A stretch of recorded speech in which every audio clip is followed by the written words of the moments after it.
നമസ്തേ. ജനം ഡിബേറ്റിലേക്ക് എല്ലാ പ്രിയപ്പെട്ട പ്രേക്ഷകർക്കും സ്വാഗതം. മുനമ്പത്തെ വഖഫ് അധിനിവേശത്തെപ്പറ്റി പഠിച്ച് റിപ്പോർട്ട് സമർപ്പിക്കാൻ റിട്ടയർഡ് ജസ്റ്റിസ് CN രാമചന്ദ്രൻ നായരെ സർക്കാർ ജുഡീഷ്യൽ കമ്മീഷനായി നിയോഗിച്ചു. മുഖ്യമന്ത്രി തിരുവനന്തപുരത്ത് ഇന്ന് വിളിച്ചു ചേർത്ത ഉന്നതതല യോഗത്തിലാണ് ഈ തീരുമാനത്തിനെതിരെ മുനമ്പം ഭൂസംരക്ഷണ സമിതി രംഗത്തെത്തി. കുടിയൊഴിപ്പിക്കൽ ഭീഷണിയിൽ കഴിയുന്ന മുനമ്പം ജനതയുടെ കണ്ണീരിന് അവസാനമാകുന്നില്ല. ജനം ഡിബേറ്റ് പരിശോധിക്കുന്നു. മുനമ്പത്തുകാരെ സർക്കാർ വഞ്ചിച്ചില്ലേ? BJP വക്താവ് അഡ്വക്കേറ്റ് B. ഗോപാലകൃഷ്ണൻ, കാസയുടെ പ്രതിനിധി കെവിൻ പീറ്റർ, ഇടത് സഹയാത്രികൻ റെജി ലൂക്കോസ്, മുനമ്പം നിവാസി റോയ് കുരിശിങ്കൽ എന്നിവ അതിഥികളാവുന്നു. എല്ലാ അതിഥികളെയും ഈ സംവാദത്തിലേക്ക് സ്നേഹാദരങ്ങളോടെ സ്വാഗതം ചെയ്യുന്നു. ഒപ്പം പ്രേക്ഷകരെയും ഞാൻ ഈ സംവാദം റോയിൽ നിന്ന് ആരംഭിക്കുകയാണ്. റോയ്, ഇന്നത്തെ തീരുമാനം അറിഞ്ഞല്ലോ. മുനമ്പത്ത് സമരം തുടരും എന്നാണ് ഇപ്പോൾ മുനമ്പം ഭൂസംരക്ഷണ സമിതി അറിയിച്ചിരിക്കുന്നത്. ഇന്നലെ ജനസഭ അവിടെ സംഘടിപ്പിച്ചിരുന്നു. റോയ് കൂടി ഞങ്ങളുടെ ക്ഷണം സ്വീകരിച്ച് അവിടെ അതിഥിയായി പങ്കെടുത്തതാണ് അല്ലേ? വലിയ പ്രതീക്ഷയിലായിരുന്നു അവിടുത്തെ ജനങ്ങൾ. പക്ഷേ ഇപ്പോഴിതാ ഒരു റിട്ടയേർഡ് ജഡ്ജിയെ ജുഡീഷ്യൽ കമ്മീഷനായി നിയോഗിച്ചിരിക്കുന്നു. അദ്ദേഹം പഠിച്ച് 3 മാസത്തിനകം റിപ്പോർട്ട് സമർപ്പിക്കാനാണ് സർക്കാർ നിർദ്ദേശിച്ചിരിക്കുന്നത്. ഈ തീരുമാനത്തെ മുനമ്പം ജനത എങ്ങനെയാണ് നോക്കിക്കാണുന്നത്?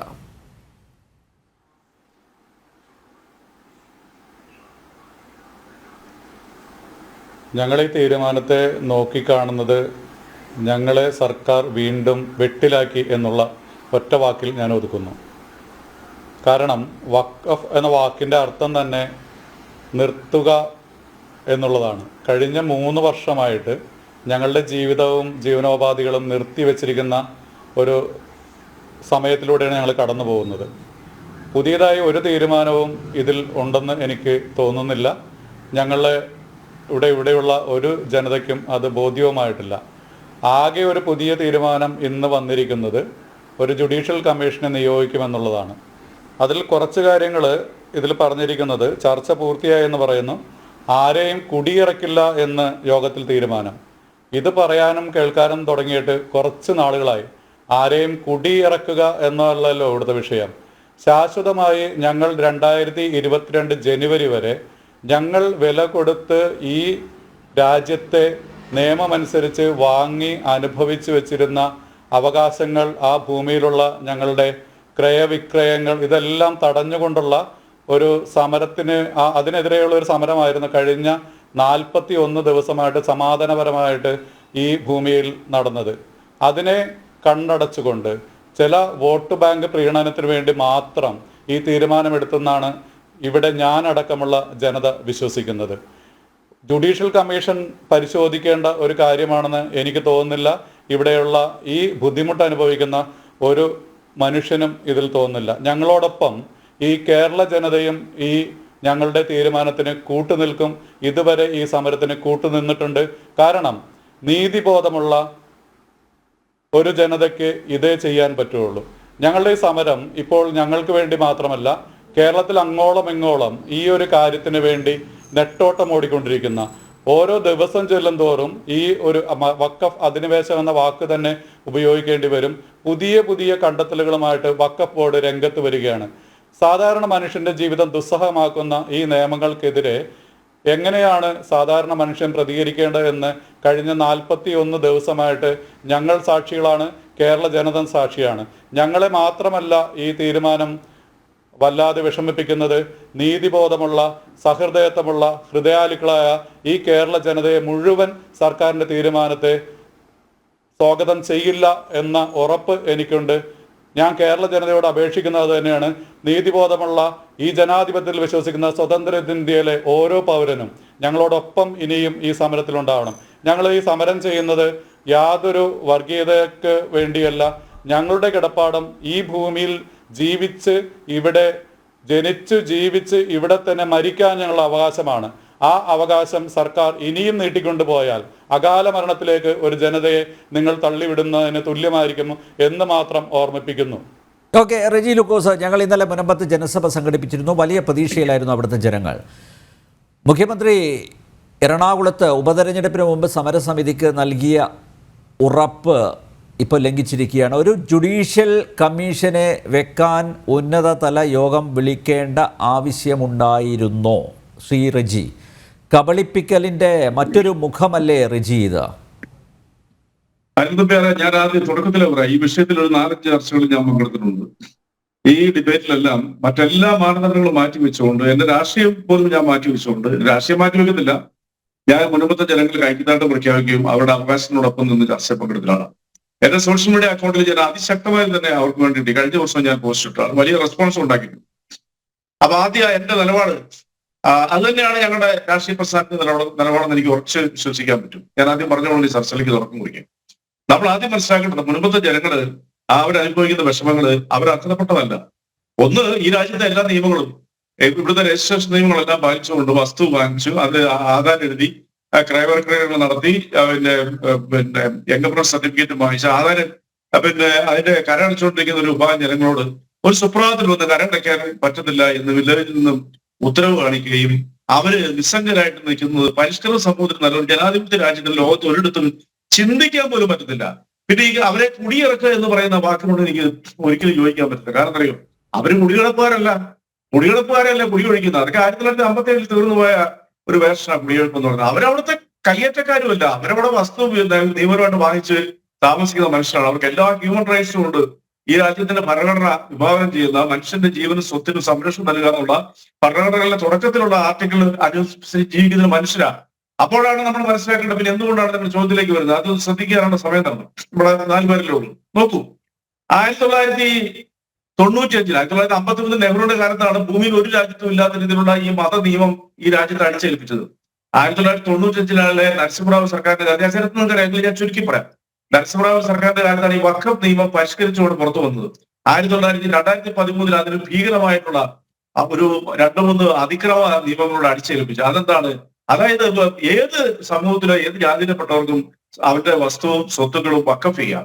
ആ വഖഫ് ചെയ്യുന്നതിന് ഒരു രേഖയും അവർക്ക് കാണിക്കേണ്ട കാര്യമില്ല. 2 പേര് സാക്ഷ്യം പറഞ്ഞാൽ അത് വഖഫ് ബോർഡിന് അവകാശപ്പെട്ടതാണെന്ന് പറഞ്ഞ് അവർക്ക് പിടിച്ചെടുക്കാം. അതിനകത്തെ ഏറ്റവും വലിയ ദുരന്തം എന്ന് പറയുന്നത്, ഇവിടെ 1-2 അഡ്വക്കേറ്റ്സ്മാർ നിലനിന്നുകൊണ്ട് ചാനൽ ഞാൻ കണ്ട് കോടതിയെ സമീപിക്കാൻ വെറും നുണയാ. ഒരു ഇന്ത്യയിലെ ഒരു ജുഡീഷ്യറിക്കും ഇതിന് തീർപ്പ് കൽപ്പിക്കാൻ പറ്റത്തില്ല. ഇത് വഖഫ് ബോർഡിന്റെ ട്രിബ്യൂണലില് ഉള്ളൂ ഇതിന് തീർപ്പ് കൽപ്പിക്കാൻ പറ്റത്തുള്ളൂ. ഇത് എന്തൊരു നിയമം ഇത് ഈ രാജ്യത്ത് അടിച്ചേൽപ്പിച്ച കോൺഗ്രസ് എന്ന് പറയുന്ന സർക്കാരിനെതിരെയാണ് ഇത് ആദ്യം വിരൽ ചൂണ്ടുന്നത്. ഞാൻ രാഷ്ട്രീയമല്ല പറയുന്നത്. ഒരു സംസ്ഥാന സർക്കാരിനെ സംബന്ധിച്ചോളം ഏത് രീതിയിലുള്ള നിയമപരമായിട്ടുള്ള തീരുമാനം എടുത്താലും അത് കോടതിയിൽ ചോദ്യം ചെയ്യപ്പെടും. കാരണം കേന്ദ്ര സർക്കാർ പാസ്സാക്കിയിരിക്കുന്ന നിയമത്തിന്റെ ഏറ്റവും വലിയ കരാള ഹസ്തമാണ് അവിടെ നീളാൻ പോകുന്നത്. ഇപ്പം കരടയ്ക്കാത്തത് എന്തുകൊണ്ടാണ്? ഈ വഖഫ് ബോർഡല്ല, വഖഫ് സംരക്ഷണം എന്ന് പറയുന്ന പച്ച മലയാളത്തിൽ പറഞ്ഞ തട്ടിപ്പുടായ്പ സംഘം ഈ പാവപ്പെട്ടവരുടെ ഭൂമി തട്ടിയെടുക്കാൻ വേണ്ടിയിട്ട് ഓരോ സ്ഥലങ്ങളിൽ ഈ വഖഫ് സംരക്ഷണ സമിതി ഉണ്ടാക്കി അവർ കോടതിക്ക് കൊടുത്ത കേസിന് ഫലമായിട്ടാണ് പാർലമെന്റ് പാസ്സാക്കിയ നിയമത്തിന് അധിഷ്ഠിതമായിട്ട് കോടതി പറഞ്ഞത് വഖഫ് ബോർഡിന്റെ സ്ഥലമാണ്, അതുകൊണ്ട് ഒരു കാരണവശാലും കര അടയ്ക്കാൻ പറ്റത്തില്ല എന്ന് പറഞ്ഞു, കര വാങ്ങിക്കാൻ പറ്റത്തില്ല എന്ന് പറഞ്ഞു. അവർക്ക് ലോൺ എടുക്കാൻ പറ്റത്തില്ല, ഒരു രീതിയിൽ ഒന്നും ചെയ്യാൻ പറ്റത്തില്ല, ഒരു അടുപ്പതിൽ പോലും അവിടെ പണിയാൻ പറ്റാത്ത സാഹചര്യത്തിൽ ഈ സ്വതന്ത്ര കേരളത്തിൽ, സ്വതന്ത്ര രാജ്യത്ത് ഇങ്ങനെ ഒരു സംഭവം ഉണ്ടായെന്ന് പറഞ്ഞാൽ നമുക്ക് ചിന്തിക്കാൻ പോലും പറ്റത്തില്ല. പക്ഷേ നിങ്ങൾ ഈ ഗവൺമെന്റ് ഓഫ് കേരളയെ കുറ്റപ്പെടുത്തുന്നതിന് എന്തുകൊണ്ടാണ്? ഈ സമരം തീരരുതെന്ന് ആഗ്രഹിക്കുന്നതുകൊണ്ട്, അല്ലെങ്കിൽ ഈ വിഷയം പരിഗണിക്കരുത്, ഇതിങ്ങനെ നീട്ടിക്കൊണ്ട് പോകണമെന്ന് ആഗ്രഹിക്കുന്ന രാഷ്ട്രീയ നേട്ടം കൊയ്യുന്ന കുറെ ആളുകളുടെ കുരിശിത ബുദ്ധി അത് ഈ ചർച്ച കേൾക്കുന്ന പാവപ്പെട്ട നിങ്ങൾ എന്തെങ്കിലും മനസ്സിലാക്കണം. എന്താ അതിന്റെ കാരണം? അതിന്റെ കാരണമാണ് ഏറ്റവും രസകരമായ കാര്യം എന്ന് പറയുന്നത്.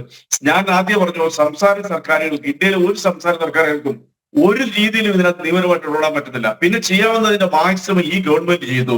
ഈ സർക്കാർ പറഞ്ഞ 2 കാര്യങ്ങളുണ്ട്. എന്താ പറഞ്ഞത്?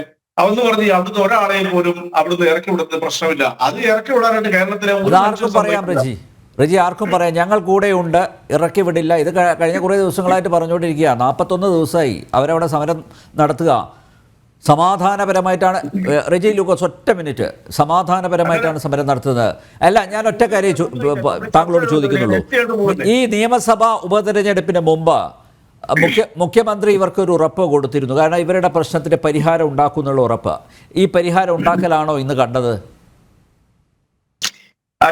നമ്മൾ രാഷ്ട്രീയ ചർച്ച പോലെ ഈ ചർച്ച നീട്ടിക്കൊണ്ട് പോരുന്നത്. ഒരു 10-600 പേരുടെ യാഥാർത്ഥ്യം പറയണല്ലോ. ഞാൻ പറഞ്ഞു നിങ്ങൾ ഇടയ്ക്ക് ഇടപെടരുത് പ്ലീസ്. That's my request. ഇത് ആ മുനമ്പത്തെ ജനങ്ങൾ കേട്ടോണ്ടിരിക്കുന്ന അവരുടെ മനസ്സിൽ എരുതിയിൽ നിങ്ങൾ എണ്ണ ഒഴിച്ച് എന്തെങ്കിലും നേട്ടത്തിന് വേണ്ടി ശ്രമിക്കരുത്. മനുഷ്യനെ ഹ്യൂമൻ ബീയിങ്സിനെ ബന്ധപ്പെടുന്ന അതുകൊണ്ടാണ് മനുഷ്യന്റെ ഭക്ഷണത്തിനോട് ഞാൻ സംസാരിക്കുന്നത്. അതുകൊണ്ട് ദയവായിട്ട് നിങ്ങൾ അത്തരം വക്രീകരണങ്ങൾ പറയാതില്ല. മുഖ്യമന്ത്രി പറഞ്ഞത് എന്താ? മുഖ്യമന്ത്രി ആദ്യം പറഞ്ഞു 18-ാം തീയതി യോഗം വിളിച്ചിട്ടുണ്ടെന്ന് പറഞ്ഞു. ഉപതെരഞ്ഞെടുപ്പ് ബന്ധപ്പെട്ട് അത് ഇന്നത്തെ ദിവസം 22-ാം തീയതിയിലേക്ക് മാറ്റി. നിങ്ങളെ ഒരു കാരണവശാലും നിങ്ങൾക്ക് പ്രശ്നങ്ങൾ ഉണ്ടാകത്തില്ല. ഈ വഖഫ് ബോർഡിനെ പിന്നെ ഓവർകം ചെയ്തുകൊണ്ട് ഞങ്ങൾ അത് ചെയ്യുന്ന ഒരു വാക്ക് മുഖ്യമന്ത്രിക്ക് പറഞ്ഞിട്ടുണ്ട്. ഇന്ത്യയിലെ ഒരു മുഖ്യമന്ത്രിക്ക് അത് പറയാൻ പറ്റത്തില്ല. ഈ നിയമം പാർലമെന്റ് പാസ്സാക്കിയതാ. അപ്പൊ ഈ ഗവൺമെന്റ് എടുക്കാവുന്ന ഏറ്റവും നല്ല തീരുമാനം എടുത്തു. പിന്നെ റിട്ടയർഡ് ജസ്റ്റിസ് രാമേന്ദ്രൻ നായരെ ഒരു കമ്മീഷനായിട്ട് വെച്ച് 3 മാസത്തിനുള്ളിൽ റിപ്പോർട്ട് കൊടുക്കുക. ഏറ്റവും ശ്ലാഘനീയമായ തീരുമാനം സർക്കാർ എടുത്തതുകൊണ്ടാണ്. റെജി, ഞാൻ അതാണ് ആമുഖത്ത് ചോദിച്ചത്. അതായത് ഒരു ജുഡീഷ്യൽ കമ്മീഷനെ വെക്കണമെങ്കിൽ ഉന്നതതല യോഗം വിളിക്കേണ്ട ആവശ്യം ഉണ്ടായിരുന്നോ? മന്ത്രിസഭാ യോഗത്തിന് തീരുമാനം എടുത്താൽ പോരെ? അല്ലെങ്കിൽ ഒരു വാർത്താക്കുറിപ്പ് ഇറക്കിയാൽ പോരെ? എന്തിനാണ് ഉന്നതതല യോഗം വിളിച്ച് വലിയ പ്രതീക്ഷകൾ മുനമ്പത്തുകാർക്ക് നൽകിയത്? റെജി ലൂക്കോസ്, ഒറ്റ കാര്യം ചോദിക്കട്ടെ, ഈ നിയമം എന്താണെന്ന് അനിൽ നമ്പ്യാറിനും എനിക്കും അറിയാം, ഇവിടെ ഇരിക്കുന്ന എല്ലാവർക്കും അറിയാം. ഈ നിയമം, ഒരു നിയമത്തെ ഓവർകം ചെയ്യാൻ ഏത് സംസ്ഥാന സർക്കാരിനാണ് പറ്റുന്നത്? പാർലമെന്റ് അത് തുറന്ന് പറഞ്ഞാൽ പോരെ? ഞങ്ങൾ ഈ വിഷയത്തിൽ നിസ്സഹായരാണ് എന്ന് എന്തുകൊണ്ട് സർക്കാർ തുറന്നു പറഞ്ഞില്ല? പിന്നെ അല്ല, തുടക്കത്തില് ഞാൻ അഭയനെ വിളിച്ചപ്പോഴേ പറഞ്ഞു എന്നെ തുടർച്ചയായിട്ട് തടയുവാണെങ്കിൽ ഞാൻ ചർച്ചയിൽ ഇല്ലെന്ന് പറഞ്ഞു. റെജി ലൂക്കോസ്, ഒറ്റക്കാര്യം കൂടി അതിനുശേഷം താങ്കൾക്ക് സംസാരിക്കാം. ഒരു കാര്യം കൂടി, ഒറ്റ കാര്യം കൂടി റെജി ലൂക്കോസ്, ഒരു കാര്യം കൂടി. എന്നോട് കോപിക്കേണ്ട കാര്യമില്ല. ഒരു കാര്യം കൂടി ഞാനൊന്ന് പോയിന്റ് ഔട്ട് ചെയ്യട്ടെ. അതായത് താങ്കൾ പറഞ്ഞു ഇത് കാടൻ നിയമമാണെന്നൊക്കെ പറഞ്ഞു. താങ്കൾ കാടൻ എന്ന് പറഞ്ഞ ആ ഒരു സംജ്ഞ ഉപയോഗിച്ചില്ല എന്നേ ഉള്ളൂ. പക്ഷേ എന്നാലും ഏതെങ്കിലും ഒരു രാജ്യത്ത് ഇതുപോലുള്ള ഒരു നിയമം ഉണ്ടാക്കുമോ എന്നൊക്കെ താങ്കൾ ചോദിച്ചു. കോൺഗ്രസ് സർക്കാരിനെ കുറ്റപ്പെടുത്തുകയും ചെയ്തു. ആ നിയമം ഭേദഗതി ചെയ്യുക എന്നതാണ് കേന്ദ്ര സർക്കാരിൻ്റെ ഉദ്ദേശം. ഈ വരുന്ന സമ്മേളനത്തിൽ, പാർലമെൻറ്റ് സമ്മേളനത്തിൽ നിയമ ഭേദഗതി ബില്ല് അവതരിപ്പിക്കുന്നു. ആ ബില്ലിനെതിരെയല്ലേ റെജി ലൂക്കോസ് സംസ്ഥാന നിയമസഭയിൽ ഭരണപക്ഷവും പ്രതിപക്ഷവും ഒരുമിച്ച് പ്രമേയം പാസാക്കിയത്? അപ്പോൾ പിന്നെ എന്താ, ഇവിടുത്തെ ജനങ്ങൾ എന്താ പൊട്ടന്മാരാണോ? മുനമ്പത്തെ ജനങ്ങളെ നിങ്ങൾ പറഞ്ഞ് പറ്റിക്കുകയല്ലേ? അവർ ഇതാ ഇന്നും പറഞ്ഞു, വീണ്ടും അവരെ കബളിപ്പിച്ചുകൊണ്ടിരിക്കുകയാണെന്ന്. അങ്ങനെയാണെങ്കിൽ ആ ബില്ലിനെ അനുകൂലിക്കല്ലേ വേണ്ടത്? ഇത് കേൾക്കൂ. അങ്ങനെയാണെന്നുണ്ടെങ്കിൽ അതോടെ നിൽക്കട്ടെ. അതിലേക്ക് വരുന്നതിന് മുമ്പ് വളരെ പ്രധാനപ്പെട്ട ഒരു കാര്യം പറയാം. അതിവിടെയുള്ള ജനങ്ങൾ കേട്ടിട്ടുണ്ടെന്ന് എനിക്ക് തോന്നുന്നത്. 1995 ഈ കാടൻ നിയമം തന്നെ ഞാൻ പറയും, ഈ കിരാത നിയമം ഈ ഇന്ത്യയിൽ ഒരു മത നിയമം അടിച്ചേൽപ്പിച്ചപ്പോൾ അന്ന് പാർലമെന്റിൽ വാജ്പേയി, അദാനി ഉൾപ്പെടെയുള്ള 120ഓളം മെമ്പർമാരുണ്ടായിരുന്നു. നിങ്ങളുടെ BJP-ക്കാർ ഒറ്റ പോലും, ഒരൊറ്റ MP പോലും, ഒരുത്തെന്നുള്ളത് ഞാൻ പിൻവലിച്ചിരിക്കുന്നു, ഞാൻ മാഫി വയ്ക്കുന്നു, ഒറ്റ MP പോലും അതിനെതിരെ കൈ ഉയർത്തിയില്ല. 2013 ഭേദഗതിയോടുകൂടി ഈ കാടൻ നിയമം വീണ്ടും അടിച്ചേൽപ്പിച്ചപ്പോൾ അന്നും ഉണ്ടായിരുന്നു അദാനി സഹിതം 150-150ഓളം BJP MP-മാര്. 2 ഭേദഗതി നിർദ്ദേശമല്ലാതെ ഈ നിയമത്തിനെതിരെ, ഈ നിയമം പാസ്സാക്കുന്നതിനെതിരെ പാർലമെന്റിൽ യാതൊരു പ്രശ്നം ഉണ്ടാക്കിയില്ല. എന്തുകൊണ്ടാണ് ഈ പറയുന്ന പൗരബോധം അന്ന് നിങ്ങളുടെ MP-മാർക്ക് ഉണ്ടായിരുന്നത്?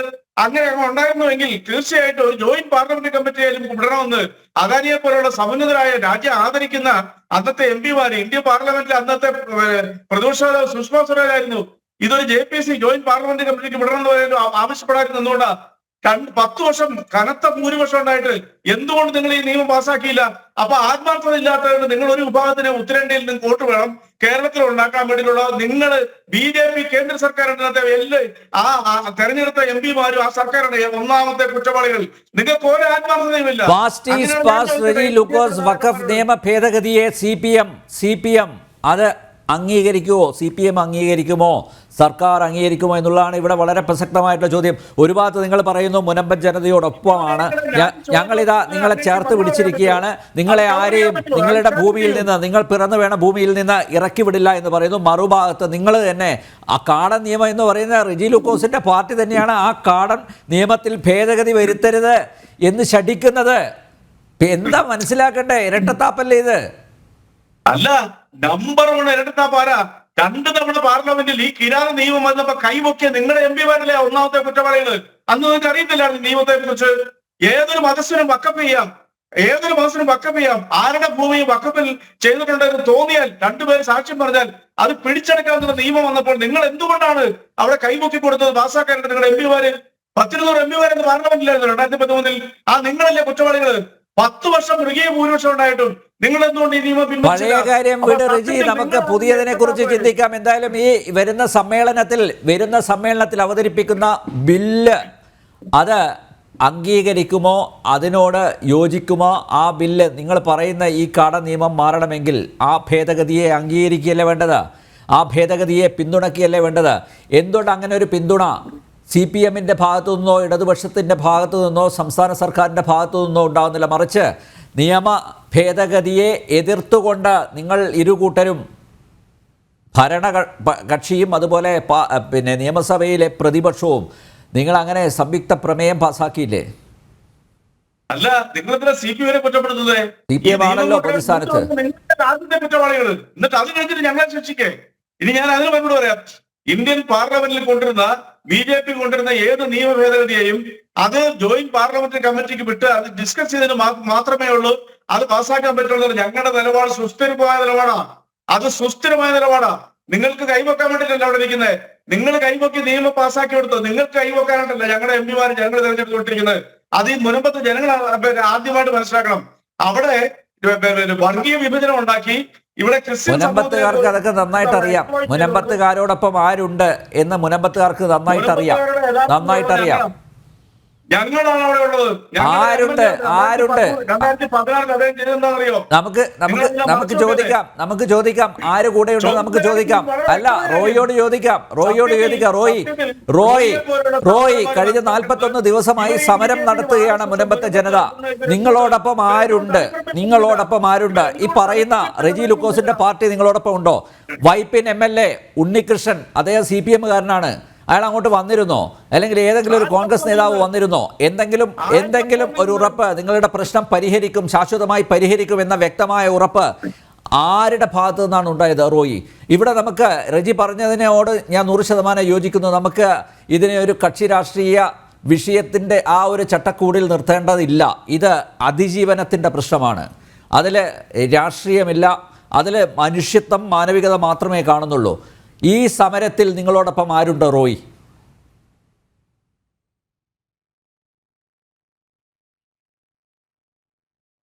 റെജി ലൂക്കോസ് സാധാരണ ചാനൽ ചർച്ചകളിൽ പറയുന്ന അതേ ഡയലോഗുകൾ ഈ ജീവൽ സമരത്തെ കുറിച്ചും പറയരുത്. ആദ്യം അദ്ദേഹം പറഞ്ഞു തുടങ്ങിയപ്പോൾ ഞാൻ വിചാരിച്ചു ഞങ്ങളെ ഹൃദയത്തിൽ ചേർത്ത് പിടിക്കുന്നതാണെന്ന്. പതിവ് പോലെ അദ്ദേഹം വിഷയം കൂടുതൽ പഠിച്ച് അവതരിപ്പിക്കേണ്ട ഒരു ഘട്ടം വന്നു കഴിഞ്ഞപ്പോൾ അദ്ദേഹം പതിവ് പോലെ തൻ്റെ സ്വതസിദ്ധമായ ശൈലിയിൽ തെറ്റുകളെ ന്യായീകരിക്കാൻ വേണ്ടി ശ്രമിക്കുകയാണ്. ഞാൻ തിരിച്ചൊരു ചോദ്യം താങ്കളോട് ചോദിക്കട്ടെ. താങ്കൾ ഇപ്പോൾ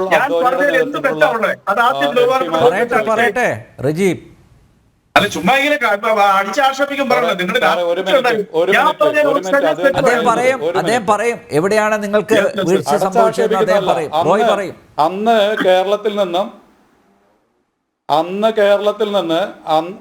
കേരളത്തിൽ നിന്ന് താങ്കൾ അനുഭാവം ചെയ്യുന്ന പാർട്ടിക്ക് MP-മാരൊന്നും ഉണ്ടായിരുന്നില്ല സാർ. ഇനി അതെല്ലാം കഴിയട്ടെ. 12/12/2022 താങ്കൾ നിയമസഭാ രേഖകളൊന്ന് പരിശോധിക്കൂ. അന്ന് UDF-ലെ KPA മജീദ് മുസ്ലിം ലീഗിന്റെ MLA ആണ്. അദ്ദേഹം ഒരു സബ്മിഷൻ ഉന്നയിക്കുന്നുണ്ട്. താങ്കൾക്ക് നിയമസഭാ രേഖകൾ പരിശോധിക്കാവുന്നതാണ്. ഈ ഞങ്ങൾ ഇപ്പോൾ അനുഭവിച്ചുകൊണ്ടിരിക്കുന്ന ഈ പ്രശ്നത്തിൽ ആദ്യമായിട്ട് പൊതുസമൂഹത്തിനോട് ഇവിടെ നിന്ന് ഇറക്കി വിടണമെന്ന് പറഞ്ഞത് മുസ്ലിം ലീഗിന്റെ MLA ആയി ഇപ്പോഴും തുടരുന്ന KPA മജീദാണ്.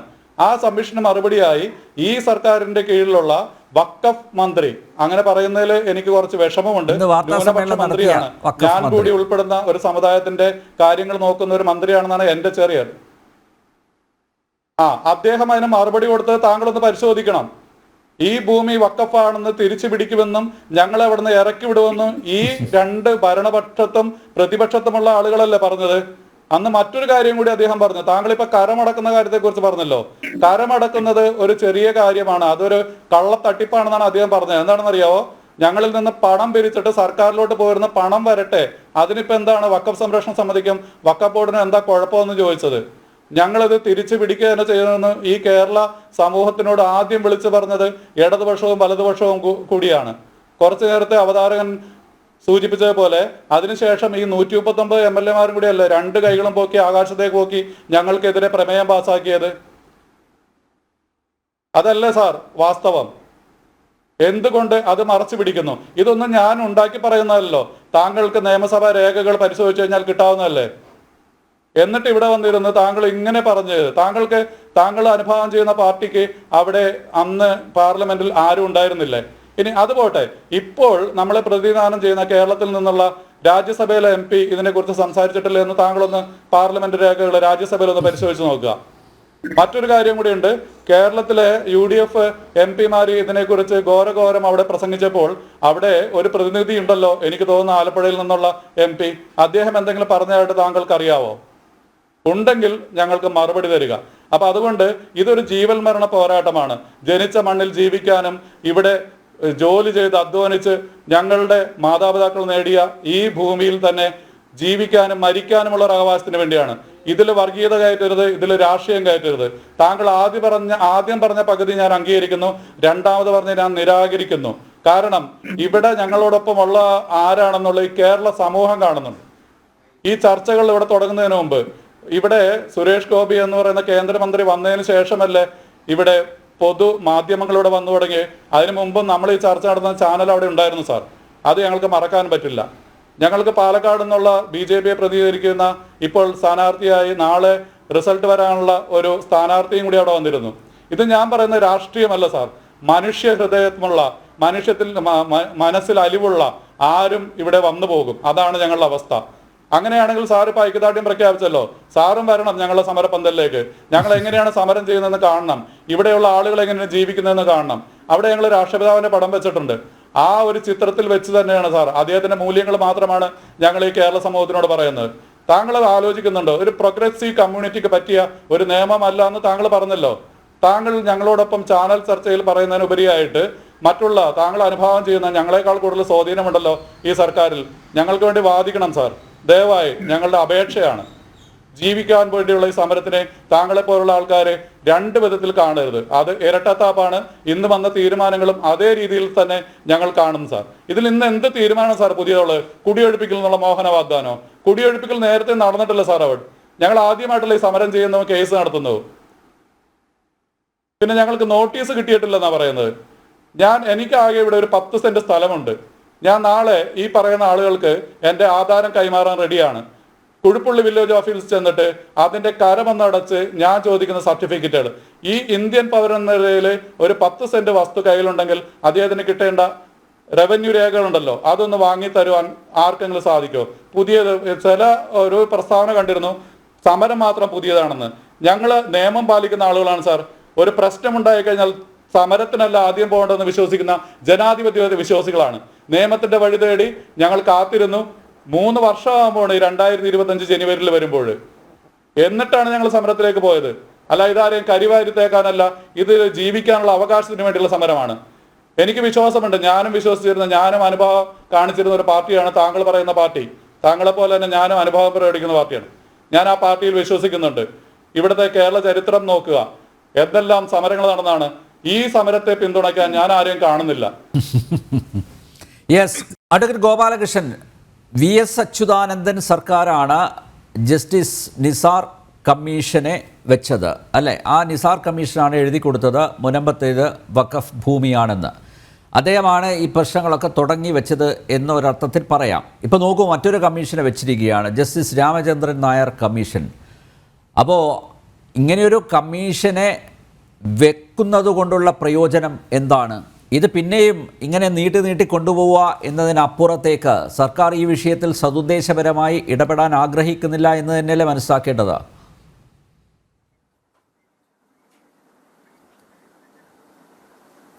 ഒരു സംശയവുമില്ല, ഭൂമി കയ്യേറ്റക്കാരെ സംരക്ഷിക്കുക. കയ്യേറ്റക്കാർ എന്ന് പറയുന്നവരാര്?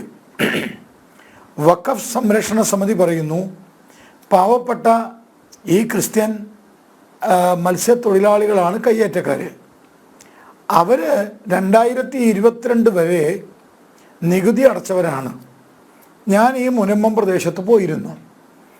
മുനമ്പം പ്രദേശത്തെ ഓരോ വീട്ടിലും പോകുമ്പോഴും അവർ നികുതി അടച്ച കടലാസ് എന്നെ കാണിച്ചു തന്നു. 2022 വരെ ഈ കേരളം ഭരിച്ചത് ഇടതുപക്ഷവും വലതുപക്ഷവുമാണ്. 2016 മുതൽ ഈ 2024 വരെ കേരളം ഭരിച്ചുകൊണ്ടിരിക്കുന്നത് പിണറായി സർക്കാരാണ്. 2021-ലും 2017-ലും 18-ലും 19-ലും 20-ലും 21-ലും 22-ലും കയ്യേറ്റക്കാർക്ക് നികുതി അടയ്ക്കാൻ അവസരം ഉണ്ടാക്കി കൊടുത്തത് പിണറായി സർക്കാരാണോ? ഭൂമിയുടെ നികുതി അടച്ച ആളുകൾ അവർ ലാൻഡ് ഓണേഴ്സാണ്. ലാൻഡ് ഓണേഴ്സിന് മാത്രമേ നികുതി അടയ്ക്കാനുള്ള അവകാശമുള്ളൂ. അവിടുത്തെ പാവപ്പെട്ട ഇന്ന് സമരം ചെയ്യുന്ന തൊഴിലാളികൾ അവർ 2022 വരെ നികുതി അടച്ചവരാണ്. അപ്പോൾ അവരാണല്ലോ ലാൻഡ് ഓണേഴ്സ്. ഒന്നാമത്തെ ചോദ്യം, ലാൻഡ് ഓണേഴ്സിൻ്റെ അവകാശം സംരക്ഷിക്കലല്ലേ ഒരു ഗവൺമെൻറ്റിൻ്റെ ചുമതല? അല്ലാതെ ലാൻഡ് ഓണേഴ്സിനെ സംശയത്തിൻ്റെ മുനമ്പിൽ നിർത്തിക്കൊണ്ട് അവർ യഥാർത്ഥ ഉടമസ്ഥരാണോ എന്ന് അന്വേഷിക്കാൻ വീണ്ടും ഒരു കമ്മീഷൻ വെക്കലാണോ ഒരു സർക്കാർ ചെയ്യേണ്ടത്? വഖഫ് ബോർഡുമായി ബന്ധപ്പെട്ട് അതിൻ്റെ ചെയർമാൻ അയാൾ എൻ്റെ കൂടെ തൃശ്ശൂർ കോടതിയിലെ വക്കീലായിരുന്നു. നേരത്തെ PSCയുടെ ചെയർമാനാണ്. പാലോള് മുഹമ്മദ് കുട്ടിയുടെ അനന്തരവനാണ്. സക്കീർ എന്നാണ് അദ്ദേഹത്തിൻ്റെ പേര്. അദ്ദേഹം മുറി കൂടാത്ത കമ്മ്യൂണിസ്റ്റ് മാർക്സിസ്റ്റ് പാർട്ടിയുടെ നേതാവാണ്. ആ CPM നേതാവ് പറഞ്ഞത് തൽക്കാലം ഞങ്ങൾ ഒഴിപ്പിക്കുന്നില്ല എന്ന് പറഞ്ഞാൽ ഞങ്ങൾ പിന്നെ ഒഴിപ്പിച്ചോളാം. ആരെ? ഈ പാവങ്ങളെ. ഞാൻ ചോദിക്കുന്നത് റെജി ലൂക്കോസിനോട്, ഈ പ്രശ്നങ്ങൾ ശാശ്വതമായി പരിഹരിക്കണോ വേണ്ടയോ? റെജി ലൂക്കോസിൻ്റെ വഖഫ് ബോർഡിലെ അംഗമല്ലല്ലോ, മാർക്സിസ്റ്റ് പാർട്ടിയുടെ സഹയാത്രികനാണ്, മാർക്സിസ്റ്റ് പാർട്ടിയുടെ അംഗമാണ്. ഞാൻ റെജി ലൂക്കസിനോട് ചോദിക്കുന്നത്, വഖഫ് നിയമം, ആ നിയമവുമായി ബന്ധപ്പെട്ട് ഇതിനു മുമ്പ് ധാരാളം ഭേദഗതികൾ വന്നിരുന്നു. 1954 ഇത് റെജി ലൂക്കോസ് മാത്രം അറിയാനല്ല, നാട്ടിലെ ജനങ്ങളും കൂടി അറിയട്ടെ. എന്താണ് ഈ വഖഫ്? എന്താണ് ഈ ഭൂമി? ഇതൊക്കെ ജനം പല പ്രാവശ്യം പറഞ്ഞിട്ടും, ജനം എന്ന് പറയുന്ന ഈ മീഡിയ പല പ്രാവശ്യം പറഞ്ഞിട്ടും പലർക്കും അറിയില്ല. ഇനി റെജി ലൂക്കോസിന് അറിയുമെന്ന് എനിക്കറിയില്ല. റെജി ലൂക്കോസ്, എൻ്റെ ചോദ്യം ഇതാണ്, ഈ വഖഫ് നിയമം ഇരുമ്പൊലക്കയല്ല, ഭരണഘടന ഇരുമ്പൊലക്കയല്ല. ഭരണഘടനയിലും മാറ്റങ്ങളുണ്ട്. 113 വരെ ഭേദഗതികൾ, എത്രയാ കൃത്യമായിട്ടുള്ള ഭേദഗതി വേണമെങ്കിൽ നോക്കിക്കോളൂ എത്രയാണെന്നുള്ളത്. അപ്പോൾ ഈ ഭേദഗതികൾ ഭരണഘടനയിൽ വരുന്നത് എപ്പോഴാണ്?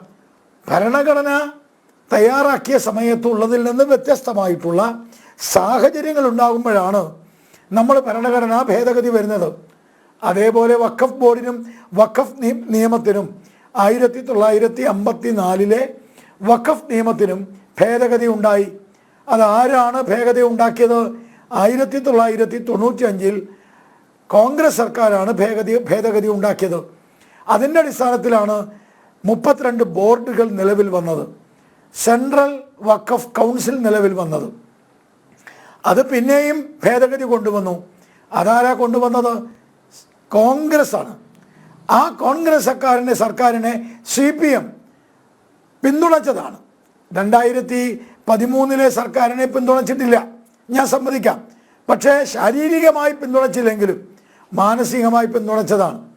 അപ്പോൾ റെജി ലൂക്കോസ് പറയുന്നത്, അന്ന് എന്തുകൊണ്ട് മിണ്ടിയില്ല? അന്ന് ഞങ്ങൾ മിണ്ടിയോ ഇല്ലയോ എന്നുള്ളതല്ലല്ലോ ചർച്ച. ഇന്നത്തെ ചർച്ച എന്താ? ഇന്ന് ഞങ്ങൾ മിണ്ടി.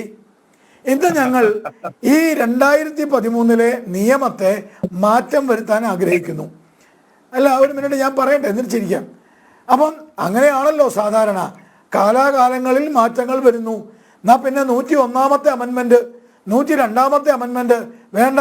1975 ഇന്ദിരാഗാന്ധി കൊണ്ടുവന്ന മതേതരത്വം അതെന്തുകൊണ്ട് ജവഹർലാൽ നെഹ്റു കൊണ്ടുവന്നില്ല എന്ന് നിങ്ങൾ ചോദിക്കുന്നത് പോലെയല്ലേ? അപ്പോൾ ഇപ്പോൾ വഖഫ് ബോർഡിൽ അമെൻമെൻറ്റ് വന്നു.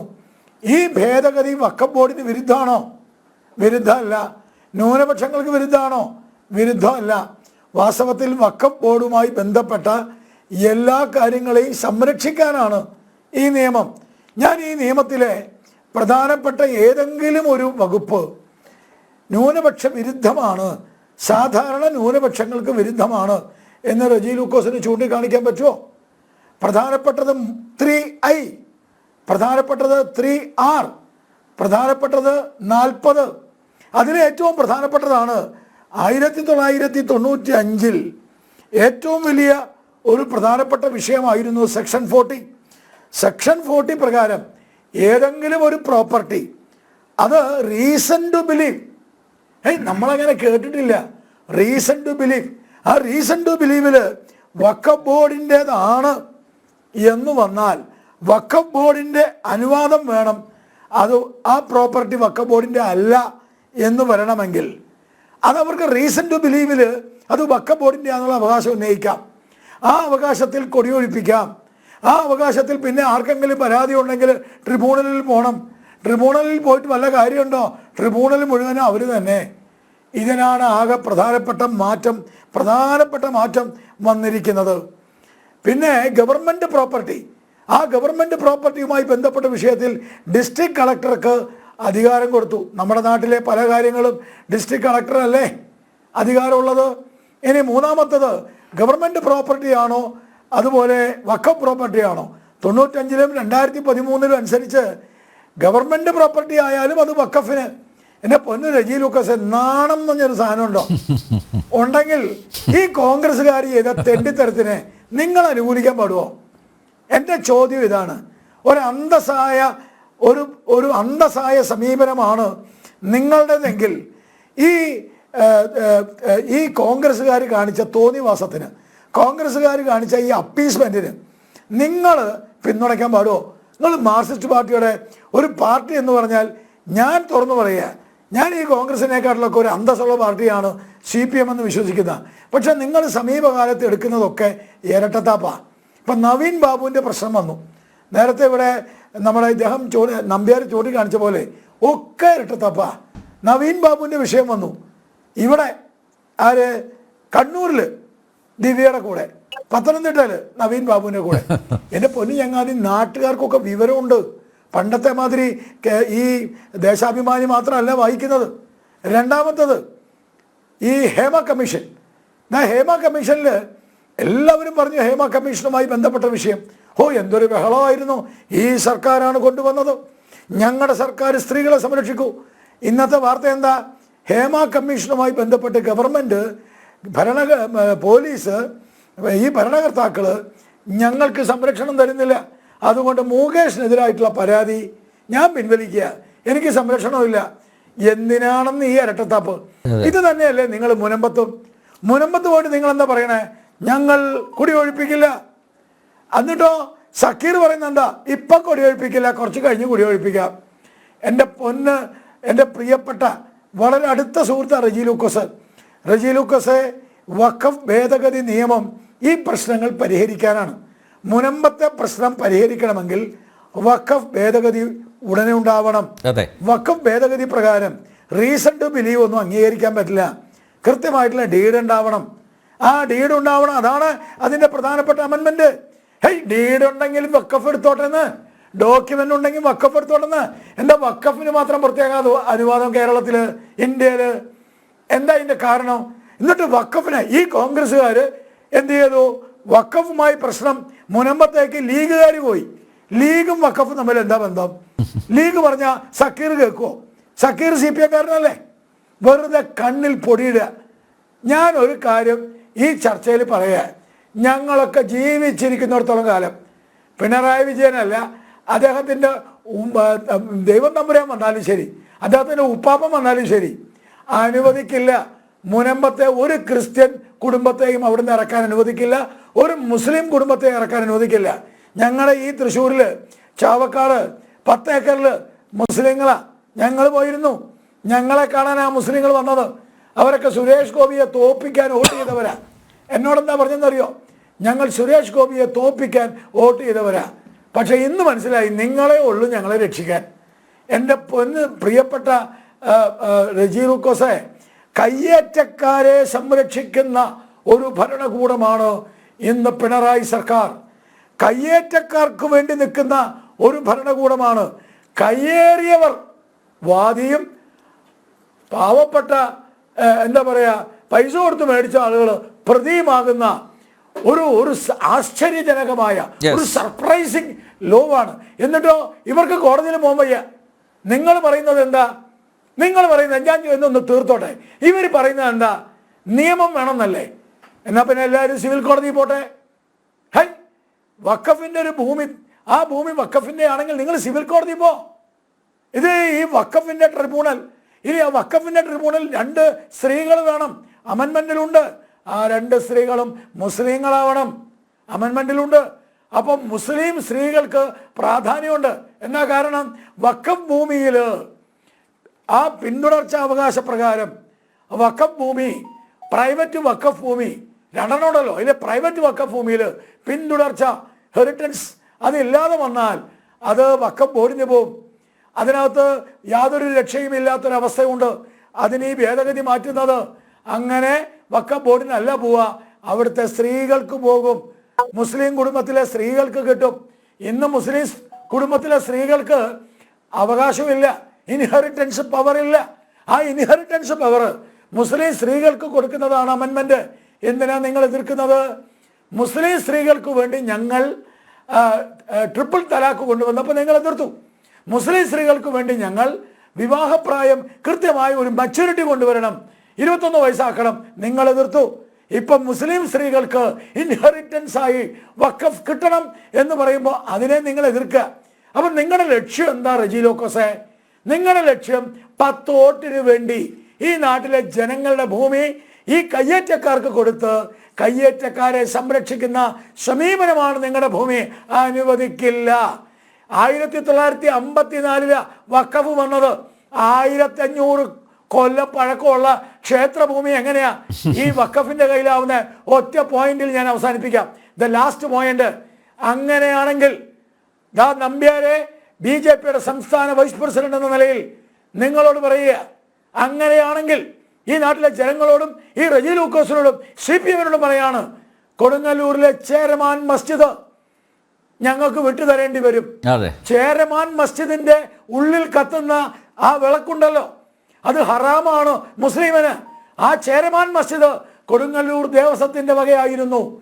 അങ്ങനെയാണെങ്കിൽ അത് കൊടുങ്ങല്ലൂർ ക്ഷേത്രത്തിന് വിട്ടുകൊടുക്കാൻ CPM പറയുമോ? എൻ്റെ ചോദ്യം. എന്താ ഒരു ഭാഗത്തിനോട് മാത്രം സംസാരിക്കുന്നത്? ഈ നാട്ടിലെ ക്ഷേത്ര സ്വത്തുക്കൾ മുഴുവനും തിരിച്ച് ക്ഷേത്രത്തിന് കൊടുക്കുമോ? കൊടുക്കണം. BJP ആവശ്യപ്പെടുന്നു. ധൈര്യമുണ്ടോ? മറുപടി പറ. യെസ്, കെവിൻ പീറ്റർ, ഇവിടെ ജുഡീഷ്യൽ കമ്മീഷനെ വെച്ചതുകൊണ്ട് മുനമ്പത്തുകാർക്ക് എന്തെങ്കിലും പ്രയോജനം ലഭിക്കുമെന്ന് കരുതുന്നുണ്ടോ? ഇപ്പോൾ നോക്കൂ, ഉപതെരഞ്ഞെടുപ്പ് നടക്കുന്നതുകൊണ്ട് ഈ സമരക്കാരെയൊക്കെ ഒന്ന് സുഖിപ്പിച്ചു വെച്ചു. കൊച്ചിയിൽ മുഖ്യമന്ത്രി വന്ന സമയത്ത് സമരസമിതി നേതാക്കന്മാരുമായിട്ട് ഈ നമ്മുടെ മന്ത്രി രാജീവിൻ്റെ ആ കാർമ്മികത്വത്തിൽ ഒരു ചർച്ചയും കൂടിക്കാഴ്ചയൊക്കെ നടന്നു. അന്ന് ഇതൊക്കെ പ്രശ്നപരിഹാരം ഉണ്ടാക്കും, നിങ്ങളെ ആരെയും ഇറക്കി വിടില്ല എന്നൊക്കെ ഉറപ്പ് കൊടുത്ത മുഖ്യമന്ത്രി ഇന്ന് ഉന്നതതല യോഗം വിളിച്ചപ്പോൾ എല്ലാവരും വലിയ പ്രതീക്ഷയിലായിരുന്നു. പക്ഷേ ഒരു ജുഡീഷ്യൽ അന്വേഷണ കമ്മീഷനെ വെക്കുന്നു അതാണ് തീരുമാനം. എന്നിട്ട് 3 മന്ത്രിമാർ വാർത്താസമ്മേളനം നടത്തി പറയുകയാണ്, എന്തായാലും കരമടക്കാനുള്ള ആ ഒരു അവസരം വീണ്ടും നിങ്ങൾക്ക് ഉണ്ടാക്കും. മാത്രമല്ല, കോടതിയിലുള്ള നടപടിക്രമങ്ങൾ അതിൽ എന്താണ് കാര്യങ്ങൾ ചെയ്യേണ്ടത്, ഈ മുനമ്പത്തെ ജനങ്ങളോടൊപ്പം അതിലും ഞങ്ങൾ നിലകൊള്ളും എന്ന് പറയുന്നു. പക്ഷേ ഇവിടെ ആത്യന്തികമായി ഇമ്മീഡിയറ്റ് ആയിട്ടൊരു പ്രശ്നപരിഹാരം ഉണ്ടാക്കാൻ സർക്കാർ വിചാരിച്ചാൽ നടക്കും എന്ന് നേരത്തെ ഉപതെരഞ്ഞെടുപ്പിന് മുമ്പ് അങ്ങനെയാണ് പറഞ്ഞത്. സർക്കാർ മനസ്സ് വെച്ചാൽ ഈ പ്രശ്നം അവസാനിപ്പിക്കാം അടുത്ത നിമിഷം തന്നെ എന്ന് പറഞ്ഞു. പ്രതിപക്ഷവും അത് തന്നെയാണ് പറഞ്ഞത്, ഇതിൽ സർക്കാരിന് തീരുമാനമെടുക്കാം, വഖഫ് ഭൂമിയല്ല എന്ന് പറഞ്ഞ പ്രതിപക്ഷ നേതാവ് പോലും ഉണ്ട്. ഇപ്പോഴിതാ വീണ്ടും ഒരു കമ്മീഷനെ വെക്കുന്നു. നേരത്തെ നിസാർ കമ്മീഷനെ അച്യുതാനന്ദൻ വെച്ചു. ഇപ്പോഴിതാ പിണറായി വിജയൻ ജസ്റ്റിസ് രാമചന്ദ്രൻ നായർ കമ്മീഷനെ വെക്കുന്നു. ഇതുകൊണ്ട് എന്തെങ്കിലും സംഭവിക്കുമോ ഇവിടെ?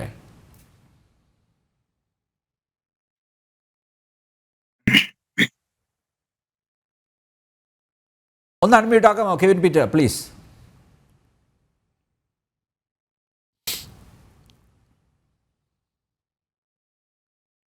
ശരിക്കും മുനമ്പം ജനതയ്ക്ക് അനുകൂലമായ ഒരു തീരുമാനം ഇന്ന് ഉണ്ടാവില്ല എന്നുള്ളത് നമ്മളെല്ലാവരും പ്രതീക്ഷിച്ചത് തന്നെയാണ്. ആ പാവങ്ങൾ ഒരുപക്ഷെ ആഗ്രഹിച്ചിട്ടുണ്ടാവും തങ്ങളുടെ പ്രശ്നങ്ങൾ ഇങ്ങോട്ട് തീരുവ.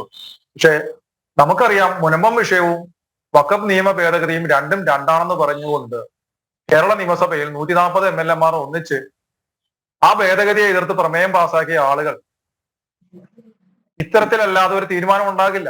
അപ്പൊ ഇത് ശരിക്കും സർക്കാരിന്റെയും പ്രതിപക്ഷത്തിന്റെയും വഖഫ് ബോർഡും ഈ മൂന്ന് കൂട്ടരും ചേർന്ന് എടുത്തിരിക്കുന്ന ഒരു തീരുമാനപ്രകാരമുള്ള ഒരു വഞ്ചനാപരമായ നിലപാടാണ്.